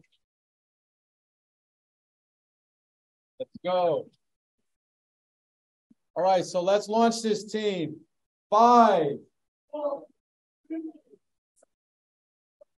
Take off. Okay, so let's imagine if you are a medical student or an employee from a pharmaceutical institution, it's going to be extremely hard for you to collect genetic information online, because it's time-consuming, labor-intensive, and at the same time, you might even collect some biased information online.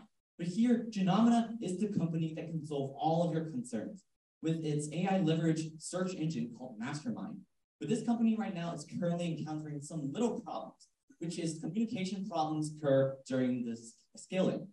But before we solve that problem, let's meet our team first. I'm Jeffrey, this is Alex, and this is Sphere. So in order to better solve our problem, we decided to divide it up into 4 smaller pieces and provide unique solutions for each. Now let's start with the first one, communication bias. This communication bias basically means the idea of the flow of distorted or biased information within the company that hinders the effective decision-making ability of the company.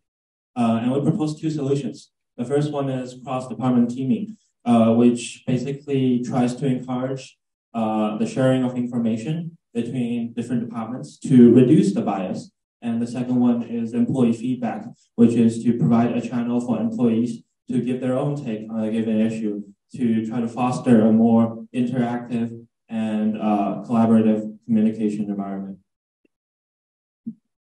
Second problem is transparency. What is it? It is lack of sharing of information, which hinders employee engagement and collaboration. To address this, we have come up with 2 solutions. The first is job shadowing, which allows employees to engage and learn more about other employees in other departments. The second solution is internal hackathons. To organize an internal hackathons, which from different different people come in together and try to solve a potential problem and collaborate on innovation projects to foster transparency. Number 3, talking about, well, weakening culture. Well, we have 2 solutions right here. Number 1 is reverse monitoring. Reverse monitoring, which means that employees management feedback. We're going to create a positive feedback loop communication between different employees and the management team. And the second one right here, it's a very creative idea, which is unconventional meeting format. Before I introduce that, I'm going to ask you guys a question. How many of you guys like pizza? Okay, you can see almost all of you guys raising your hand. So that is how we find a common interest. So let's imagine if we are a big company and I'm the CEO of the company, then we can form some pizza party and pizza meeting. And that is going to increase the overall working efficiency and enhance the entire culture of the company. And the last problem right here, it's going to be a very simple problem to solve, which is the problems about job rotation. Well, we can solve this problem by using job rotation as a very effective solution, because job rotation can make the people and make the department communication in a much more effective way. And in this way, we can use all of our stats and the communication that we gain to optimize our final solution. And that is all of our presentation. Thank you.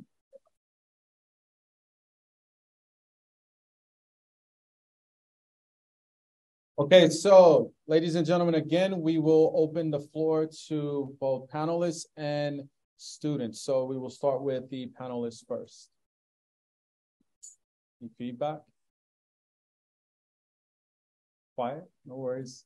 Let's go to the audience. Anyone? Remember, positive feedback is what? Great feedback. Support your team, cohort. Go ahead. I see Olivia and Whitney. We'll start with Olivia. You did a great job. Even when I was like doing our communication, I thought that would be really hard every day. So it's a great job overall. It's really helpful. And Whitney?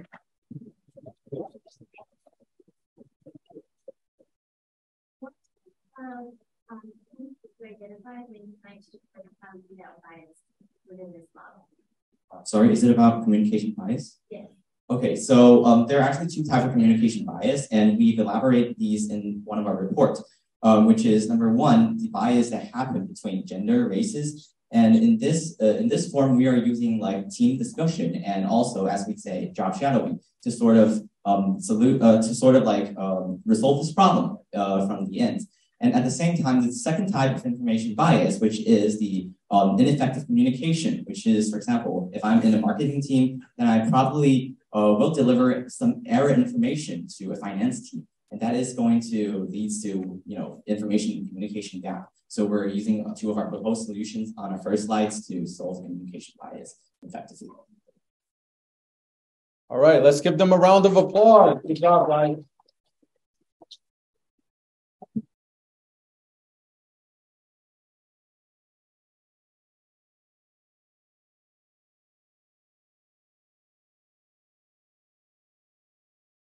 All right, coming to the stage, let's make some noise for AI for Education.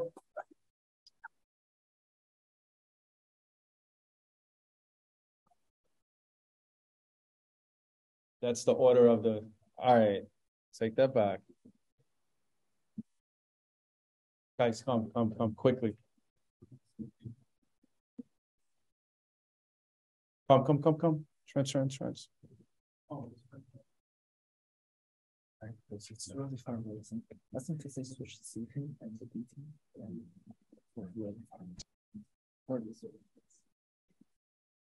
So we're gonna have. I don't have it. You don't have it? No.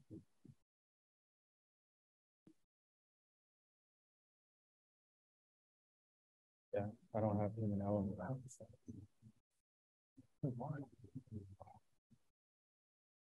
Give me a minute.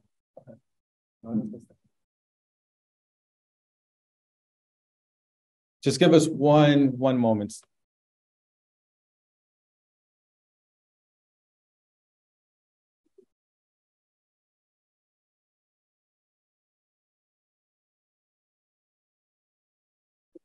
Their spot on that is all the way at the end, so I would have to go to so basically because of the panelists, right. Switch it around. So that's why they're so I'm just going to stop sharing and flip through.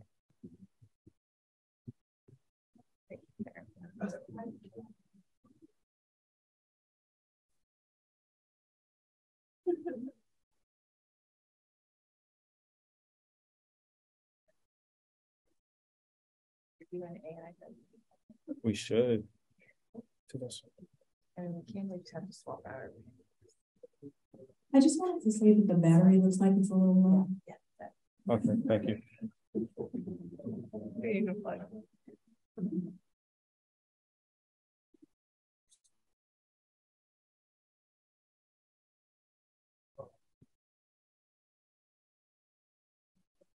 Where's Robson?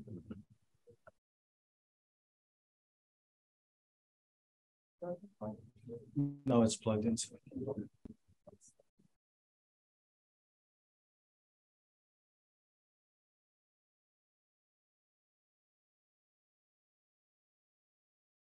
Can we get Robson? No, I need his charger.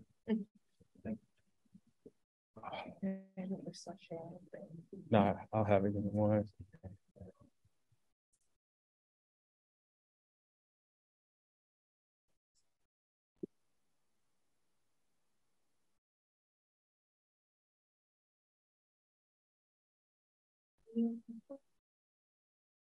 It's here. I think this is it.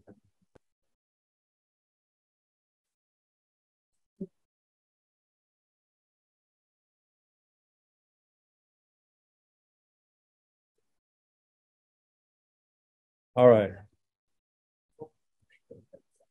Yeah, doesn't. No. I will take care of it. Just give me a second. Thank you.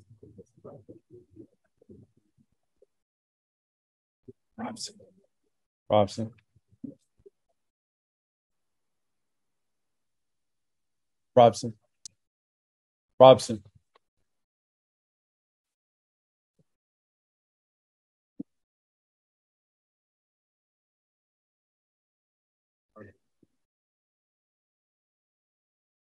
So we unplug that.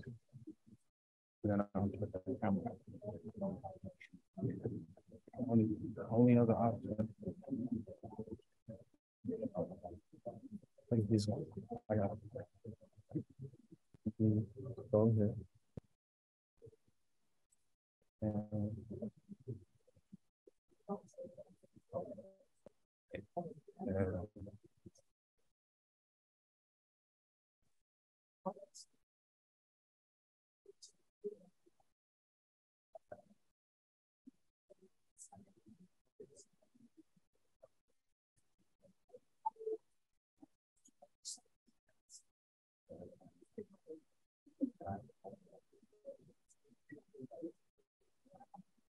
yeah, but we don't have screen anymore.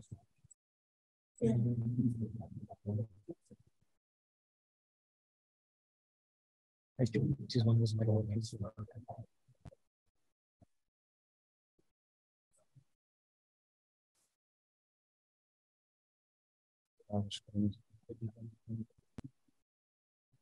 oh, I know.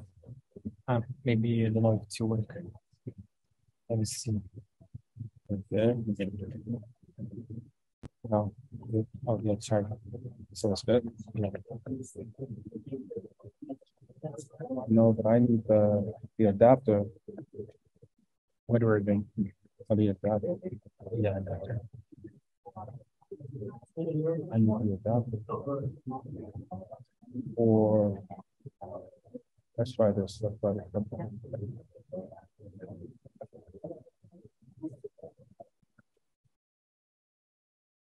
Oh, so let's see. Yes. Very good.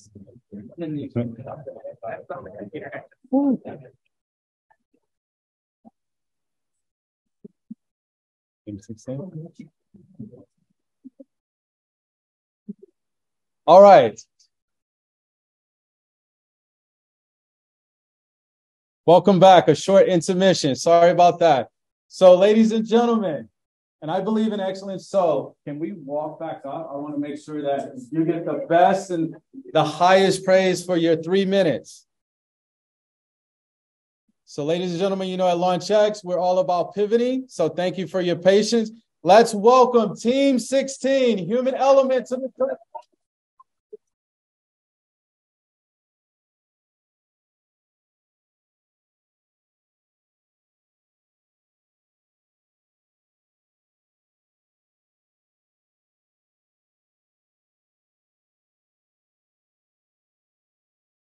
And let's launch them on a count of 5.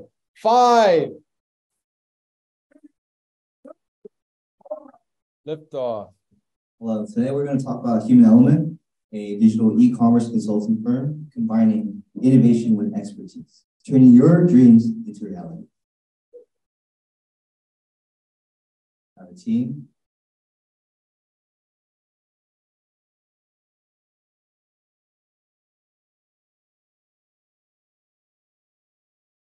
So our problem is that our client, Human Element, is currently not reaching its ambitious $9 million goal due to this recent economic slowdown, making businesses more reluctant to put more effort and resources into marketing, and especially e-commerce marketing. And our client, Human Element's product distinguishes itself from the market with its high proficiency but high cost approach. However, such approach made it even more challenging for them to receive customers in such an environment. In order to maximize customer revenue, we believe that Human Element should onboard 2 additional e-commerce platforms after extensive research, which is Optimizely and Wix as these platforms. Optimizely can connect with ERP services, which can handle core business processes, including manufacture, HR, finance, and more. Furthermore, its cloud-based architecture is designed to grow with the business. It allows effortlessly managing the increase of customer revenue, transactions, and more. Moreover, it can integrate seamlessly with social media platform and SEO tools, allowing the widening of this customer reach. The success of Optimizely is proven by its satisfied customer base, which include leading companies such as HP, H&M, Zoom, Toyota, and many others. These companies leverage the platform to increase their to drive growth and increase the customer engagement. So the next e-commerce platform that we plan on integrating is Wix. So many of you have heard of Wix, and over 7 million small businesses use Wix, and they have several big name clients such as Forbes, the New York Times, and Airbnb. They also have third-party software integration, which enables really smooth and guideline integration, and their past success is seen in Davina Waters' 70% increase in online traffic. So, in conclusion, we believe that Human Element will greatly succeed in their customer revenue increase by onboarding these 2 additional e-commerce platforms. Why is this beneficial to Human Element? Well, implementing this will increase customer revenue by drawing more customers to the site. According to the Journal of Market Research, customers prefer a large variety of products because it increases the likelihood that they will find a product that directly corresponds with their needs. For this reason, we believe that having more platforms will increase Human Element's customer base. Thank you.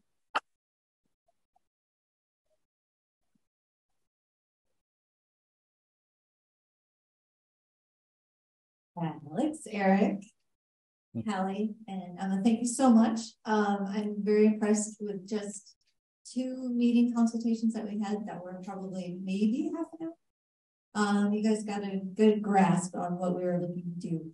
My question to you is, what part of this project was the most challenging for you?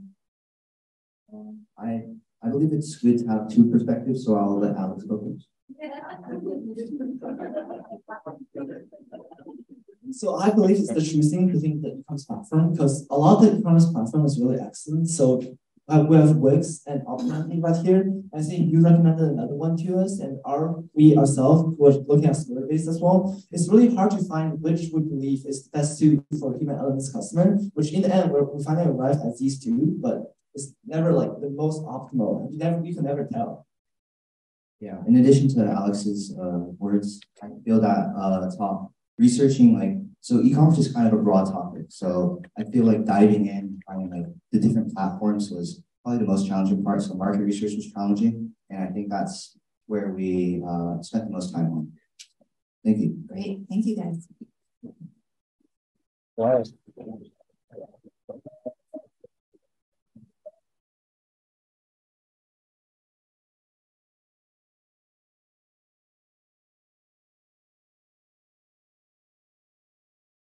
All right, ladies and gentlemen, coming to the stage. Let's welcome Human Element.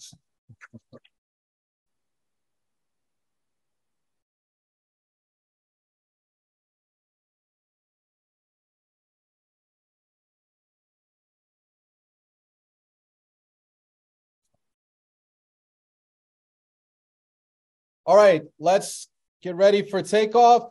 5, 4, 3.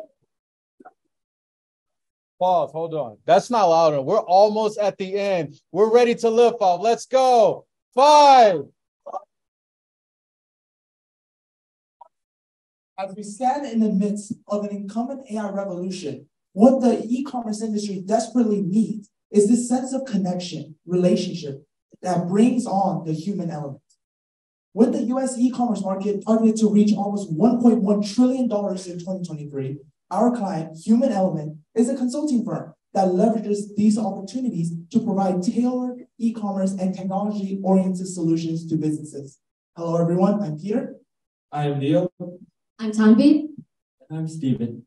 So what exactly is Human Element's problem? Currently, the company is going through the problem of leveraging digital marketing to expand customer acquisition in order to increase their revenue. But right now, before we jump into our solution, let's talk about a target audience to understand this better. Our target audience are mid to big-sized businesses with a revenue of $15 million and more. Plus, the company targets specific businesses who are willing to invest in their digital strategy with an annual value of $200K. Furthermore, to understand our consumer behavior better, we conducted various interviews with manufacturing companies and small businesses and found out that our customers value the consulting firm's website for its credibility, excellent Google reviews, and most importantly, a good relationship with the firm. Hence, to attract more customers, we must incorporate these factors into our marketing and social media strategies. All right, so our team came up with 2 key marketing solutions. For small businesses, we prioritize the promotion of social media, such as LinkedIn, Facebook, and Instagram. And we also use YouTube as another way of innovative approach to our promotion. For more traditional manufacturer companies, we aim to enhance our reputation by word-of-mouth promotions, flyers, and also targeted emails. And these are the prototypes that we made for our program. Additionally, we propose a complete website revamp that places more of a focus on Human Element's mission to build custom digital experiences itself. This new website will include new optimized SEO so that it can more prominently show up whenever local firms search up local consulting firms in Michigan. And our KPIs primarily consider reach and revenue across different marketing channels with our $250K marketing budget allocated from social media, flyers, and other channels, prioritizing customer engagement and cost effectiveness. And in our 5-year financial forecast, we anticipate a steady growth in customers, which will in turn drive our revenue to approximately $5 million by 2027. Despite escalating operating expenses due to staff costs and marketing, our operating income will turn to profit by 2027 as well, yielding a $2.7 million. All right, thank you so much.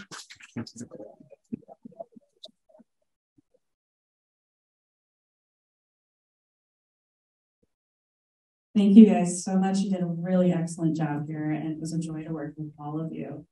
My question to you is, if we had to pick one initiative, which one would you recommend that we pick?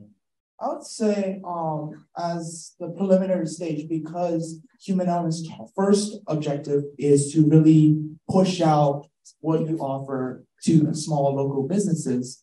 So the mail campaign with all the flyers and things that are currently on your tables will be a great start, because first you got to have the local businesses see your website, and then you can turn these action into really click-through rates, and then you can build on the website revamp and such forth. Yeah, and just to add on, when we conducted our market research, we found out that many local companies are looking for a consulting firm to transfer their business into digitally. So I think it will be a really good idea if you promote your company locally through flyers, through having a good personal website as well, because these local companies like to see the consulting firm's website. So that could be a great initiative that you can conduct as well.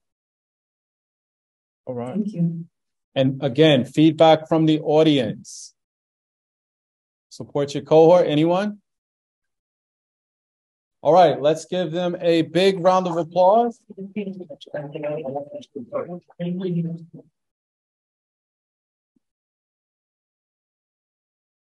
And again, at this point, because we are moving quickly, let's take a 5-minute intermission. Restroom, stretch your legs, check your cell phones.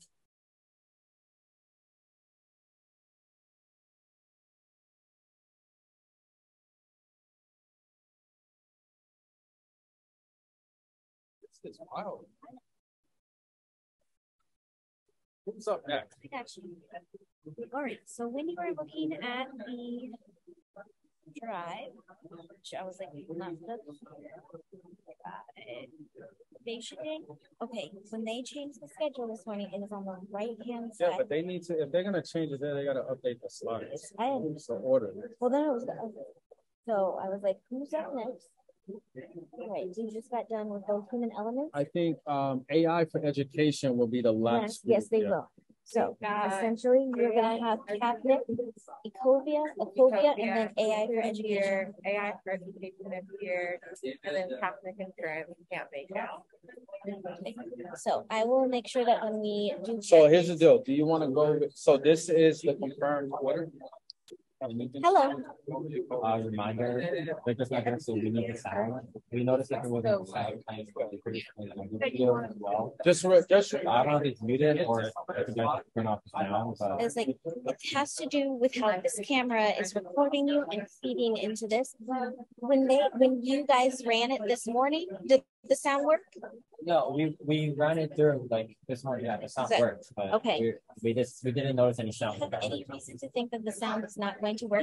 He said the sound because he explained it to me, but he said whenever we run videos, the popping starts to happen again in the system. We don't know what, and he spent like almost an hour and a half trying to figure it out. I'm sorry, so we just have to. We can try it, but again, remember, there's other groups that have to go behind it. Can we just? You want to? But the only thing about yeah, the only want to wing it. We need to stay in line, like we don't. I don't know what the. But in your presentation, is it something that you have to start and stop, or does the video play automatically? No, you have to advance. You click twice. Yeah. That's why he said it potentially will work, but he said just keep in mind every video that we played earlier today, that's when the popping started. The difference in this morning, we're using a different computer. And we're also using now the camera, which we didn't use this morning. So essentially, we can't play Victory's video.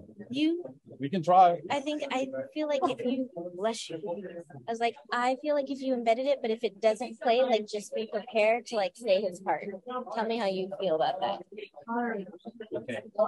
I don't even remember what the slides. You want to get the slides about again? Yeah, and how long? How long does it time it out? Because I don't know. I was like, well, you will have this. Like, if you look at me, I was like, I will be sitting there, so you'll be able to see me. And I was like, it's still really hard. It's not like this part is like the last part. It's like spread out throughout the middle. He didn't see it, and I told him not to do that. I said, do the beginning or do the end, so that it was a marker for your team. Like, if it took 30 seconds, you would know that like you had to burn 30 seconds. Can we gotta check really quickly like how long each of the videos are. So do you have does anyone have a laptop on them? I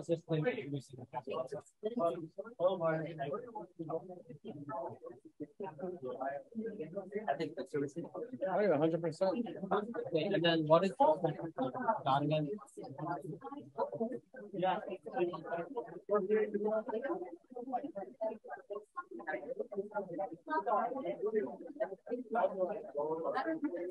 I'm just gonna say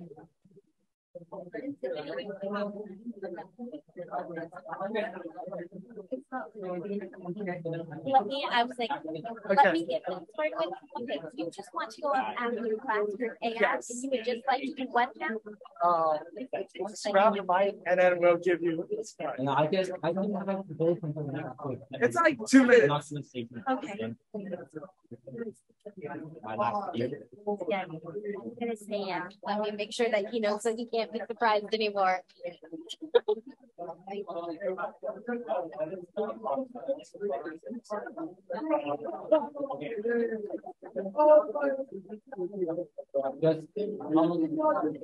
Let's stop. I am not going to cut you off because we've had a lot of technical difficulties. I heard it ran really smoothly this morning when you guys did your rehearsal. I don't know. It's really big game, so we're not gonna be cut off, right? Let's remember to get your photos. Photos.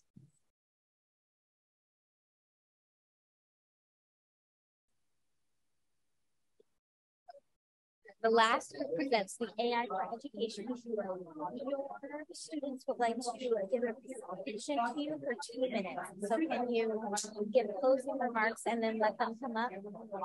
AI for education? Yes. But is that what I just said? After you do closing remarks, before you dismiss everyone, they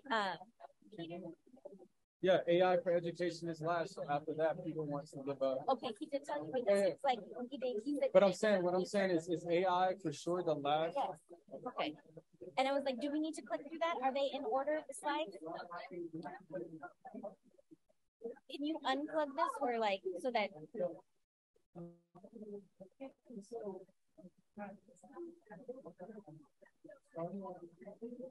Okay, because it should be ethnic insurance.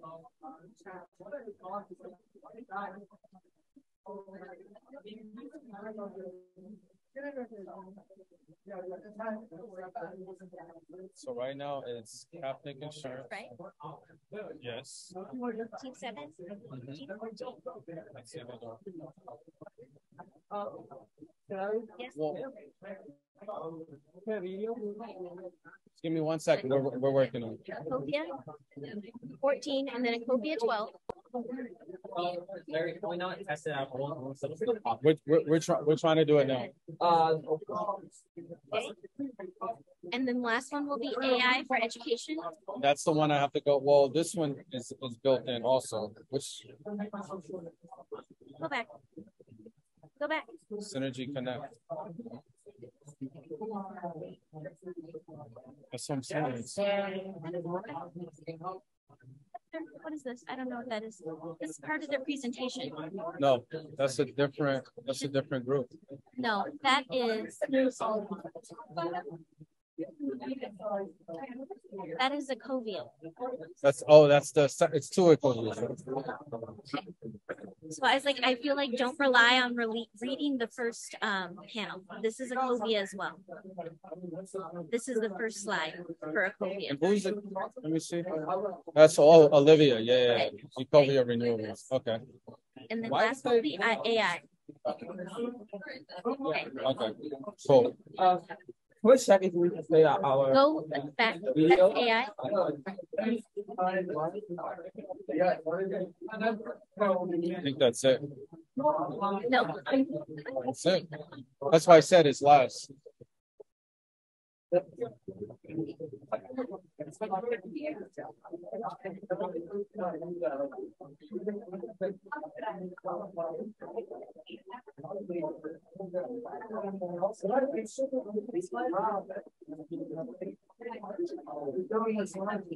No, we're testing to make sure the audio. Yeah, so we don't want any volume. We know. You don't want any volume? It's only one group that wants volume. That's just. Does he stay? Yeah, last one. Yeah. What's that? Which one? The first two go. Oh yeah. Good job. We're overtime. Way overtime. Wait.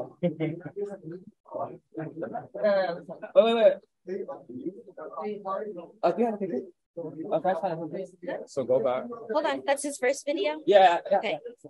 I'll check it. Do you have a sound? This, you don't have sound. No,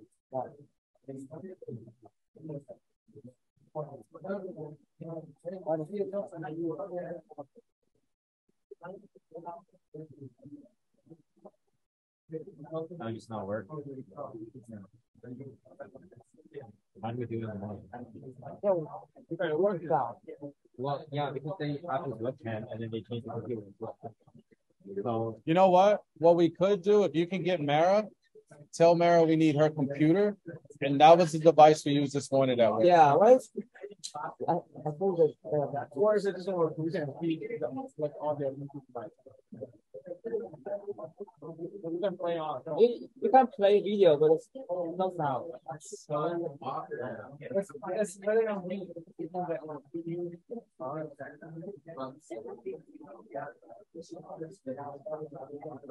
So what we're probably going.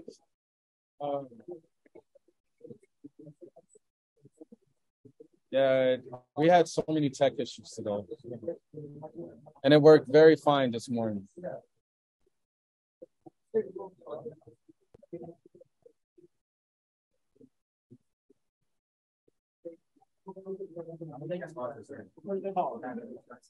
And that's the other thing we have when there's no sponsors, you gotta adjust everything, move forward 3 slides, and then go backwards 3.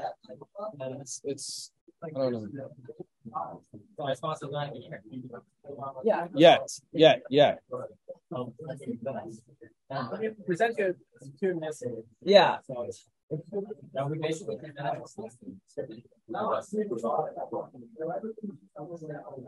Is it Amanda Biker staff? Becker staff.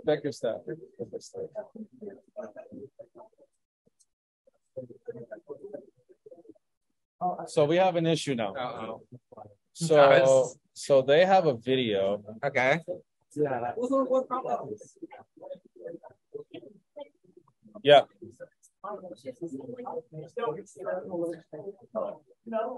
Okay.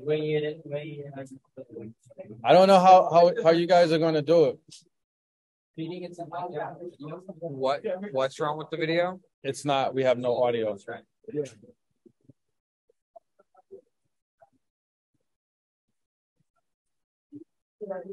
Here it is. Okay. Check it out. Hey guys. Oh yeah.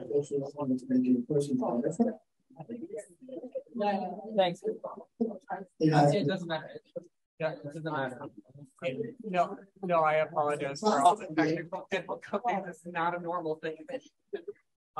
We were. Are you guys up first? Right? Yeah. Point buzzing. It was a bad XLR. Yeah. I'm just so disappointed today. Is everything else good? That's not the same.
No, obey.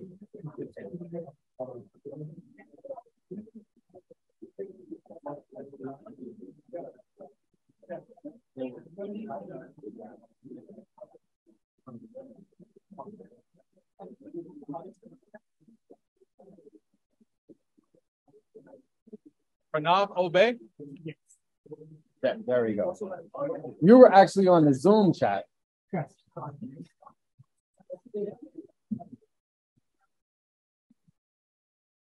Process engineer? Yes.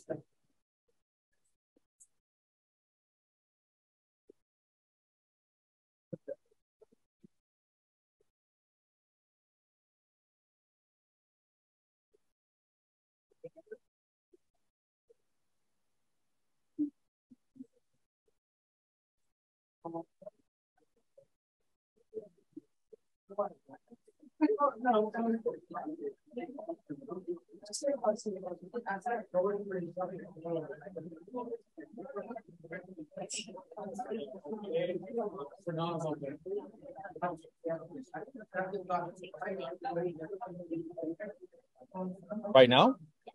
I would plug so not everybody sees what you're doing.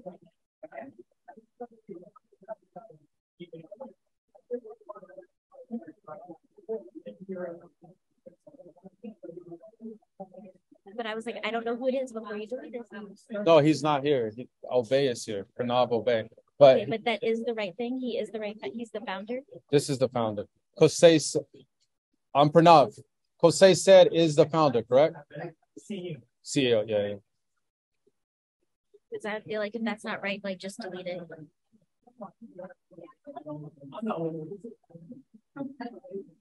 They this in here, so I was like, I want to ask people to ask the question.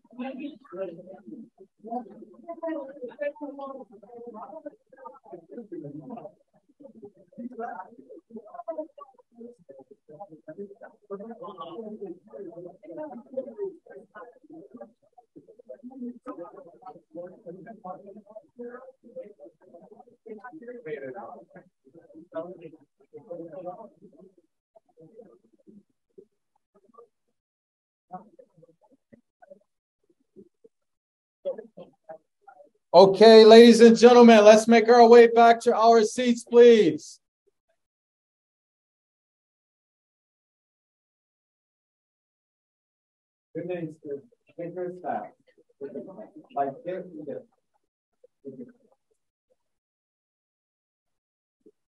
Okay.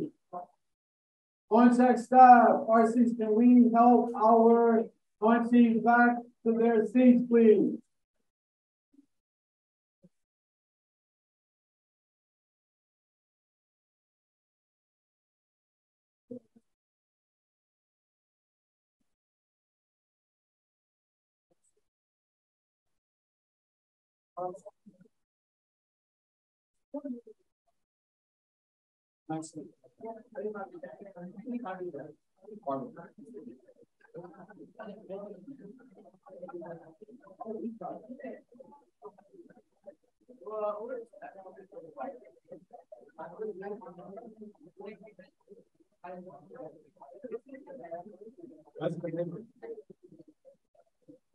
Same.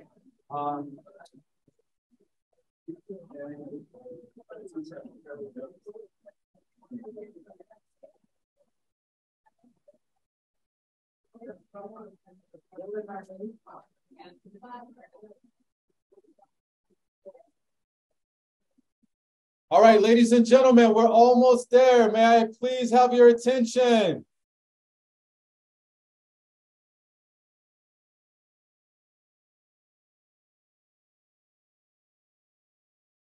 So as we,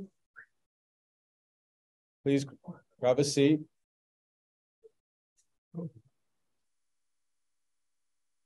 So ladies and gentlemen, please allow me to introduce the expert panelists for this group. We will have Amanda Bickerstaff. Let's give her a round of applause. She's the So Amanda is the CEO and founder of AI for Education. Jose Saad, who's the CEO of Ecova Renewables, who's not here, but today in his place we have Pranav Ube, who is also here as a bioprocess engineer, Ecova Renewables. Okay. A lot of love for you. So here's the rundown for Group D. We will hear from Team 7. We will hear from Team 14, team 12, and we will close out with team 3. Ladies and gentlemen, we need the energy high, okay? Extremely high as we complete this program. So let's welcome to the stage. It froze. 1 second.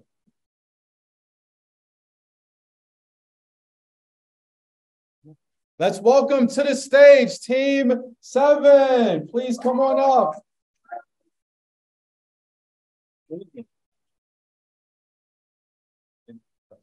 I'll control it. All right, so are we ready to launch? All right, let's launch them. 5.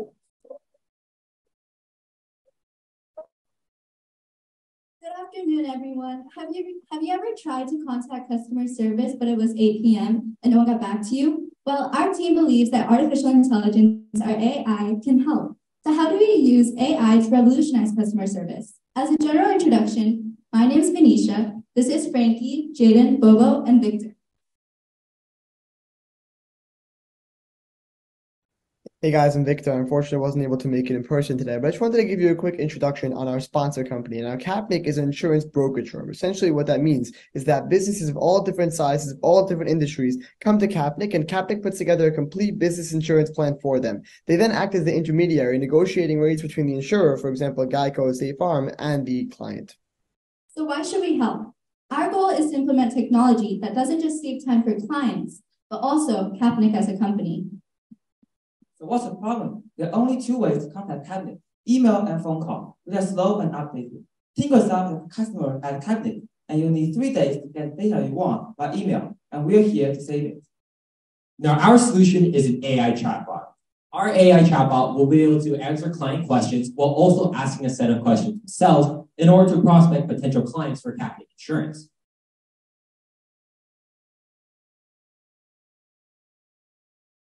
We've also conducted some market research where we found that there is a 46%, where we found that 46% of customers prefer to live chat as opposed to 32% preferring email and 23% preferring phone. We also found that live chat has an 85% customer satisfaction rating. And to the right, you'll notice that a majority of businesses either have a chat feature or plan to implement it in the very near future. So the process of the AI model for prospective clients is simple. The AI will ask a series of questions to a prospective client in order to determine if this client would be the right fit for Capnic. For example, Capnic can set certain parameters, whether it be the company must be of a certain size, in a certain industry, a certain risk management level, whatever it may be, Capnic sets these requirements. And then if the AI deems based on the user's inputs, based on the user's answers, that this company would be a desirable company, a live sales representative will hop on the line in order to complete the sale. Now, the way it works for existing clients is, again, very simple. The AI, based on all of the data, all of the information that it's trained on, will ask a series of questions in order to solve the user's problem, to answer the client's question. So how do we achieve this? On the left is a picture of an AI-powered chatbot made by subscribing to the website of capnic.com. And throughout the process, the chatbot is going to ask customers some questions regarding employment or revenue. And with these data and KNN, with KNN and KNN stable, we'll be able to determine whether or not a customer is a good fit for the company. If so, a real-life agent will immediately jump on the call and connect with the customer to now this opportunity. Thank you for listening.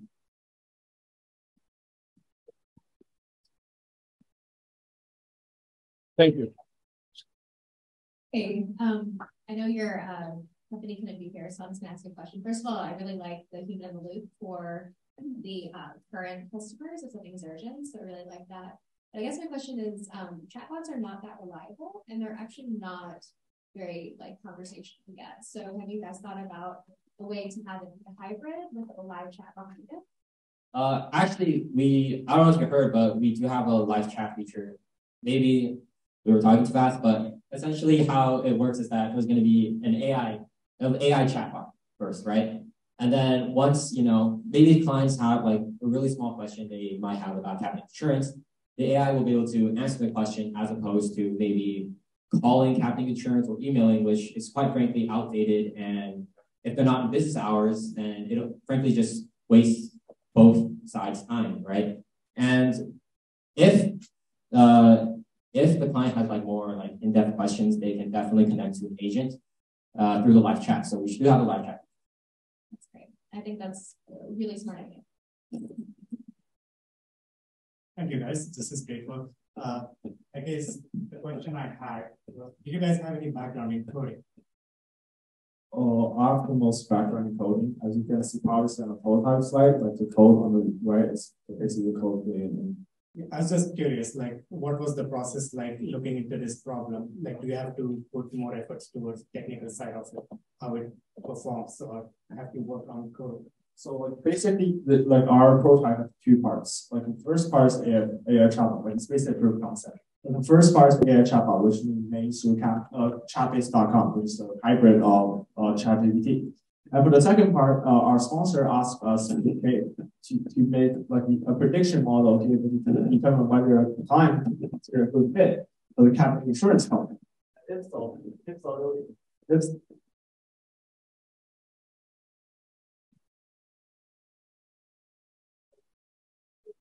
the video.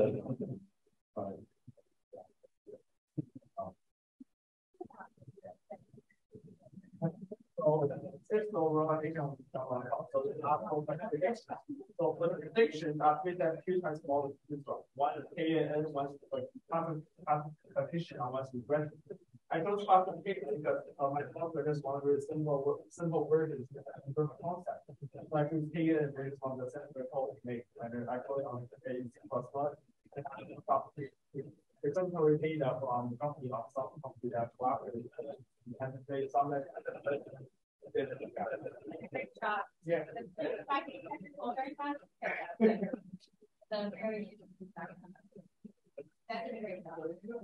we go. That was too smart. Go ahead.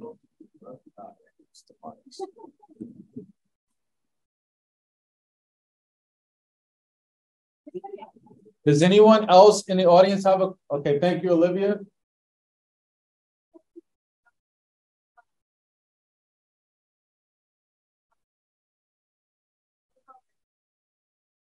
Okay, I can answer that question. So right now, I feel like right now, a pretty major drawback sorry, I forgot your name, but as one of the CEOs here mentioned, is that sometimes AI chatbot can be a little bit inefficient, but that's only if it's not done well and not enough, funding goes into it. So essentially, Capnic, we talked with them.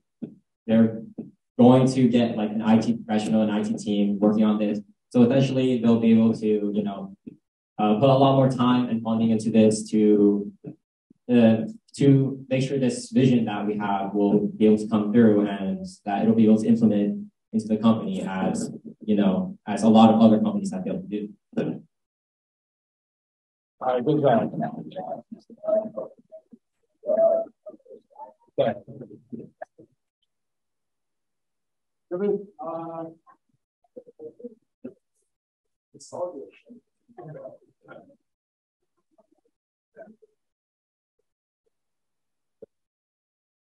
Joanna, you get the front desk.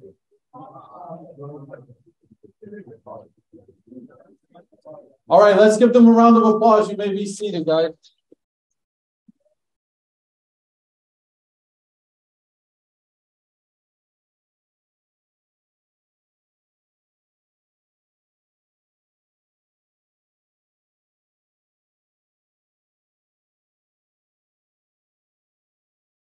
Okay, so ladies and gentlemen, come into the floor, please. Let's welcome Team 14.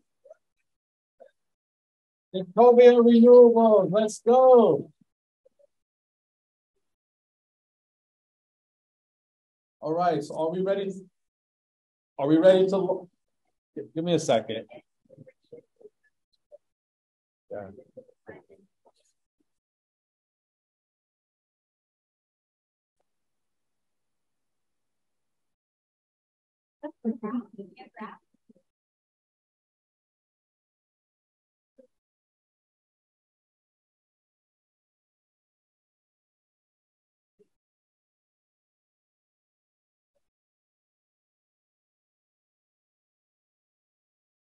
Testing.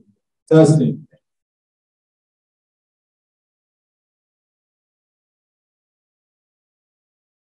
same table.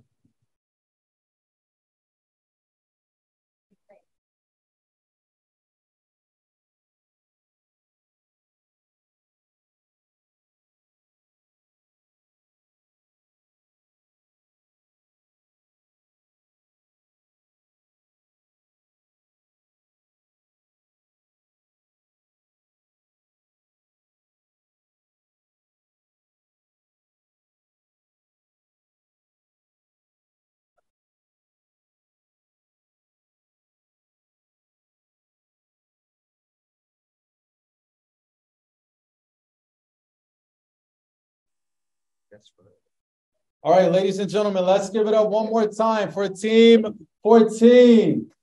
Are we ready to learn? So let's launch this team. 5. Hello, everyone. We're Team 14, and we're consulting for COVID renewal. Hi, my name is Sanvi. This is Derek. This is Sue, and that's William.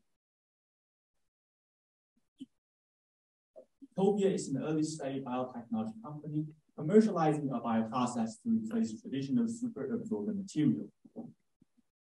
Ecovia Renewable superabsorbent polymer is very versatile, thus it's suitable for multiple markets. The 4 markets that we are researching are healthcare, food, cosmetics, and agriculture. Starting with healthcare products, we have wound dressings and surgical sponges. Wound dressings is an adhesive pad that absorbs fluids, and surgical sponges is a piece of gauze used in surgery to absorb fluid for patient comfort and cleanliness. As you can see, the wound dressing market is large, and it's projected to grow 4 times in 2030. The surgical sponge market is smaller but growing, thus being an easier entry for Ecovia. Here are some prominent companies in the market. The next industry is food. In food service, prep pads can absorb excessive moisture at the bottom of containers to maintain optimum textures and freshness. There are 3 main products in the market, and Ecovia can customize their bio-based and biodegradable polymers for nearly any product in the market. This is our prototype, 100% renewable, with Ecovia SAP layer as powerful as the traditional superabsorbent materials.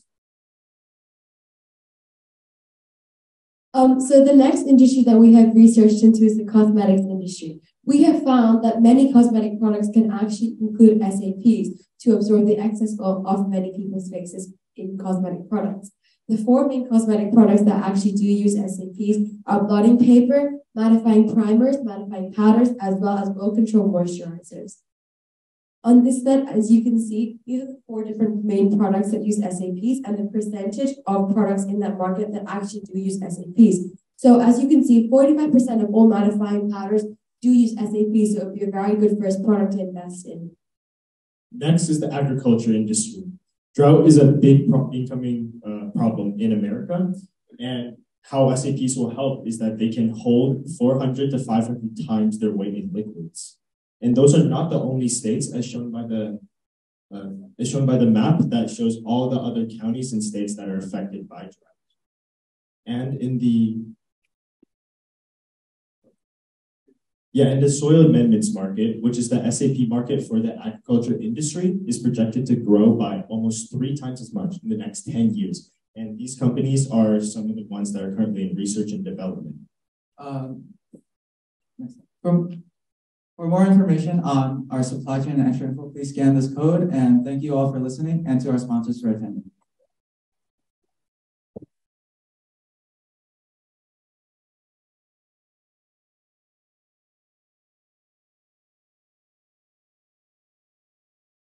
Hi guys, this is good work. I guess the question I had for you was like, while doing the market research, did you come across any unique insights or learnings for product, for yourself, learning about this product, or like just the market as a whole? Yeah, so great question. Before we did the whole sponsor with you guys, I didn't know anything about superabsorbent polymers. I'll be honest, it's a very niche market, but after seeing it, it's very applicable to many things we use in daily lives. Like, it would be great if it was like infused into like a paper towel, or there's, as you know, as you can see, our industries are very different. You have food, healthcare, agriculture, all very different industries, but it's still applicable. This is really good. Such good research, which is great. And so which one, if you had to tell the company which one you would bet on, which one would you bet on if you had to pick a first new avenue? I would probably choose agriculture because you guys already have the Zergel, which is the soil amendment that is used in agriculture. So you already have the product. All that needs to be done is to outsource and manufacturer and then commercialize.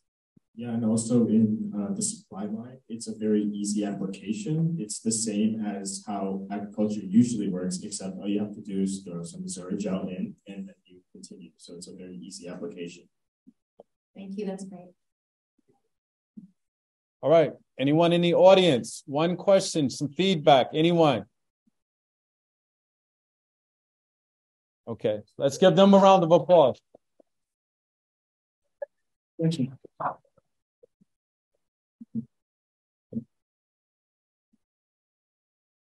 Now, coming to the stage representing Ecovia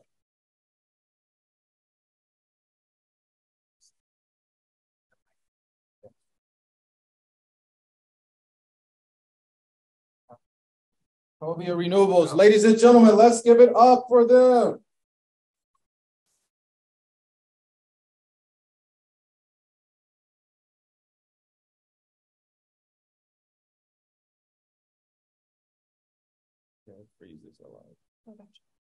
So let's get ready to launch this team. 5.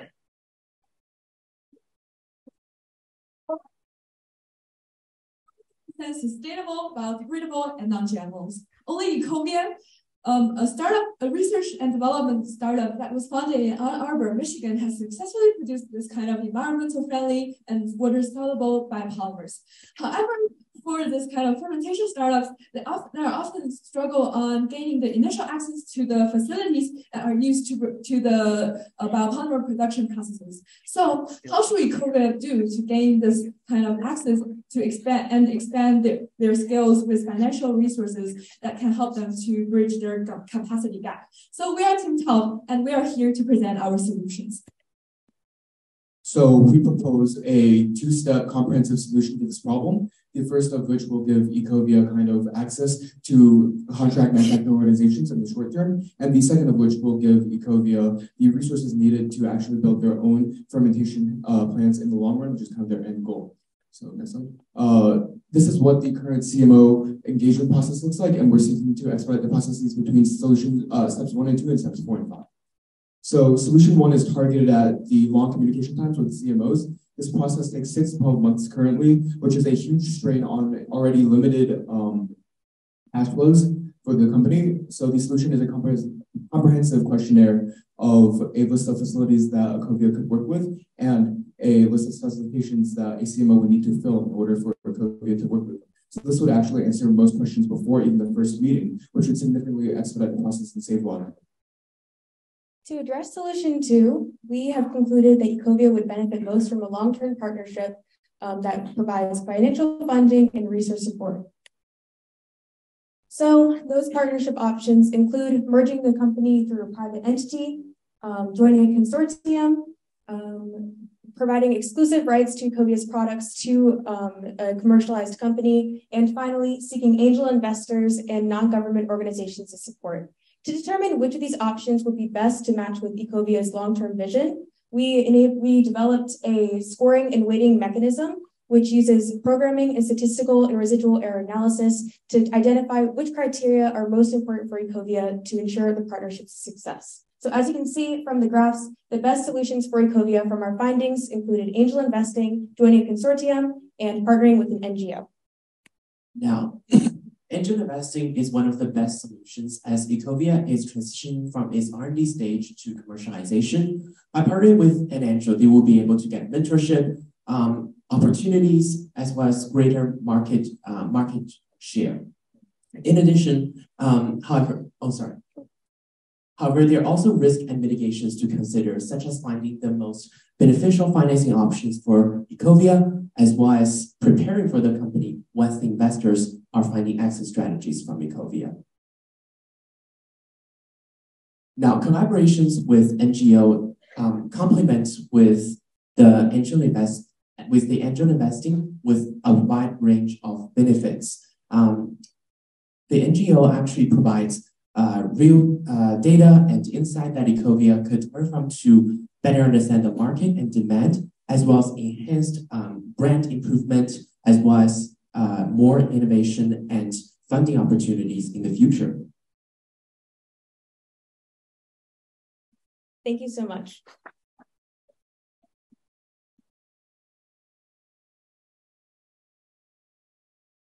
Thank you so much. So this is one of the biggest problems, not only for Ecovia, but for Ford as a startup industry. Like, we have very limited funding. Our milestones are pretty hefty, and covering that gap, there are best of minds working on it.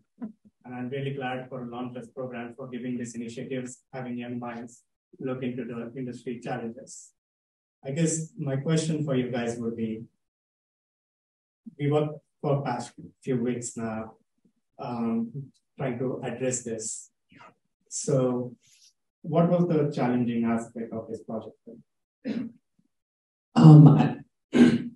I think for me, the biggest challenge is not really knowing the biochemical industry and what are the implications of the product. So I think that's what we spent most of the time in the initial meetings to really do a lot of research on Ecovia's product, as well as the future of the product or the market opportunities for Ecovia in the industry. And after we identified all those more information about this industry, basically, it becomes easier for us to develop strategies such as the questionnaire and the template that we create, as well as more long-term expansion plans, such as angel investing in collaborations with NGO that focus on sustainability.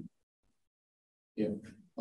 For me, I totally agree with Justin. It was also kind of not knowing like the specific processes of your like kind of novel process of producing this chemical. Like we did base it off of xanthan gum processes, but we like just weren't exactly sure how similar it was. So it was a little bit of a struggle, like especially because I worked mostly on the questionnaire. So it was like definitely very interesting, but also very challenging to research kind of that specific part of your company's process. I will say that though, while we have faced challenges in this whole research process, whether it be trying to understand what these research papers were saying or trying to compare xanthan gum process to your biopolymer process, we had a ton of fun and we learned a lot. And overall, we all had a passion for engineering and innovation, and actually specifically biotech. So it worked out really well. So we really appreciate your help through it all. Thank you. Thank you.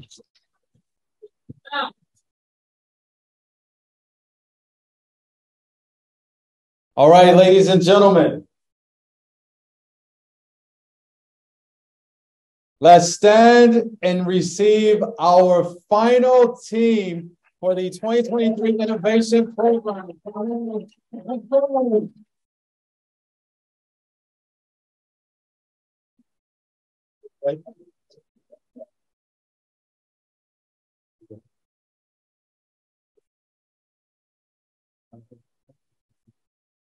Are we ready to launch? All right, the biggest launch for our final group. 5. ChatGPT.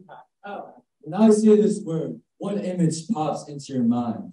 Essays cheated on? Teachers going into panic mode?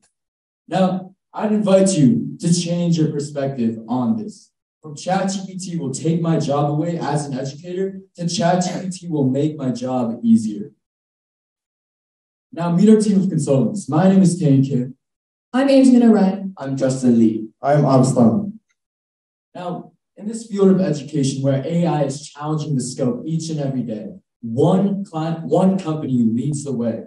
Our client company, AI for Education, which aims to teach the teachers on how they can best harness this massive potential of AI into their own lesson planning and into their own teaching. However, AI for Education is facing problems. They lack a clear brand story in their advertisement. They lack targeted outreach methods and also general brand accessibility. Now, our team was tasked to conduct the necessary market research and to create an organic, cost-free, comprehensive promotional plan to solve these problems. Firstly, in our market research, we have conducted a competitor analysis. The research finding shows that AI for education has no direct competitors in the same market. Therefore, it leads to a fast-moving contest. And after this, we have conducted 2 surveys. The 2 survey results shows that the importance of using the fear of AI, putting this into the advertisements, and also as using social medias for content marketing, as using the apps like Instagram, TikTok, and YouTube. Ultimately, after conducting the market research and analysis, we can conclude and focus our main points on improving the content marketing and also increase the brand accessibilities. Here are our promotional recommendations. Firstly, we recommend them redesign brand. This newly designed homepage and banners looks more exciting. Then we recommend them redesign logo. We've created a fresh brand identity to address teachers' fears and the urgency. Next, we propose strategies for Instagram exposure. AI for Education can collaborate with Instagram's educational influencers in online social events, service reports, and webinar guest speakers. Here are example highlight features. As a prototype for AI for Education, we made Instagram posters like introduction post for their brands and story, example for ChatGPT from library, and the testimonial example post. Finally, we've created a comprehensive TikTok marketing strategy. There are sample times of when to post and also our drafts linked. What was your light bulb moment and what did you do? Here's our short form TikTok roadmap with the general guidelines of when to post. The future of education is no longer years away. It is right now. With that, we are ready to blast off.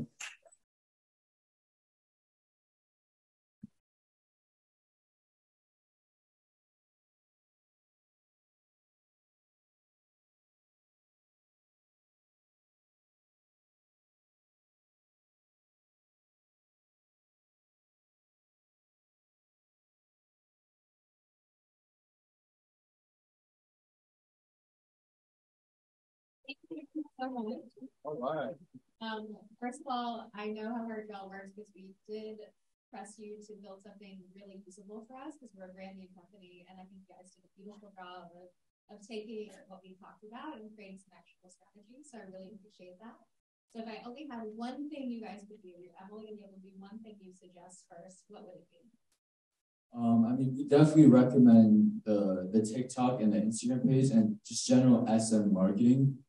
Because it is a cost-free form of marketing that just naturally gives organic exposure to your brand. Because in all these TikTok and Instagram posts, you would be encouraging users to visit your website, and you would be having your website and your prompt library linked to these videos and posts. So that would just naturally give SEO and natural website exposure, which is one of your main goals. So, and if we had to choose between the TikTok and Instagram, we generally go for the Instagram because according to our educator survey, there's a far bigger teacher population that's on Instagram. That's great. You guys did a beautiful job, and it was such a pleasure to work with you. And thank you to everybody here as well. All of you, everyone that's already gone, and gave you guys such attention. You've all done a beautiful job.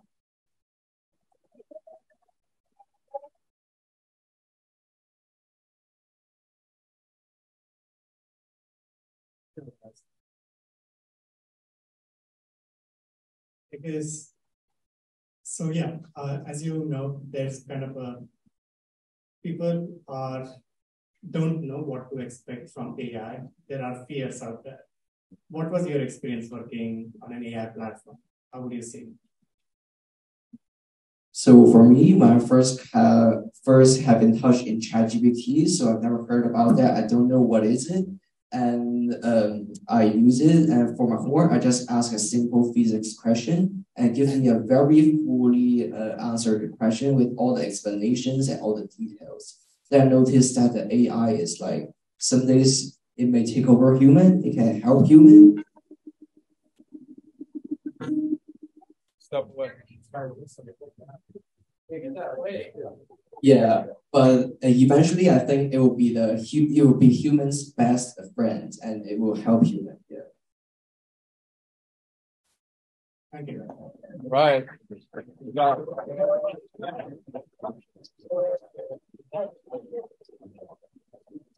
All right.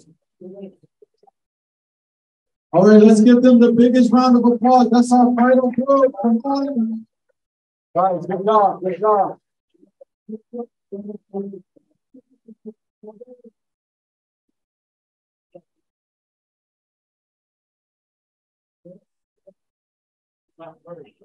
Absolutely. Yeah. We're gonna hear last words. Hey everyone, this is Aryan. I just wanted to tell everyone that I'm very proud of all of you. You guys have done a tremendous job throughout these 2 weeks, and me not really knowing what LaunchX is, I'm very surprised at how dedicated you guys are to learning new things and communicating and making networking and talking to each other with such ease. I'm just very glad you guys did this, and I want you guys to learn that connecting and learning new things is very important for you to prosper. Thanks, everyone. You guys are awesome. And congratulations to the class of 2023.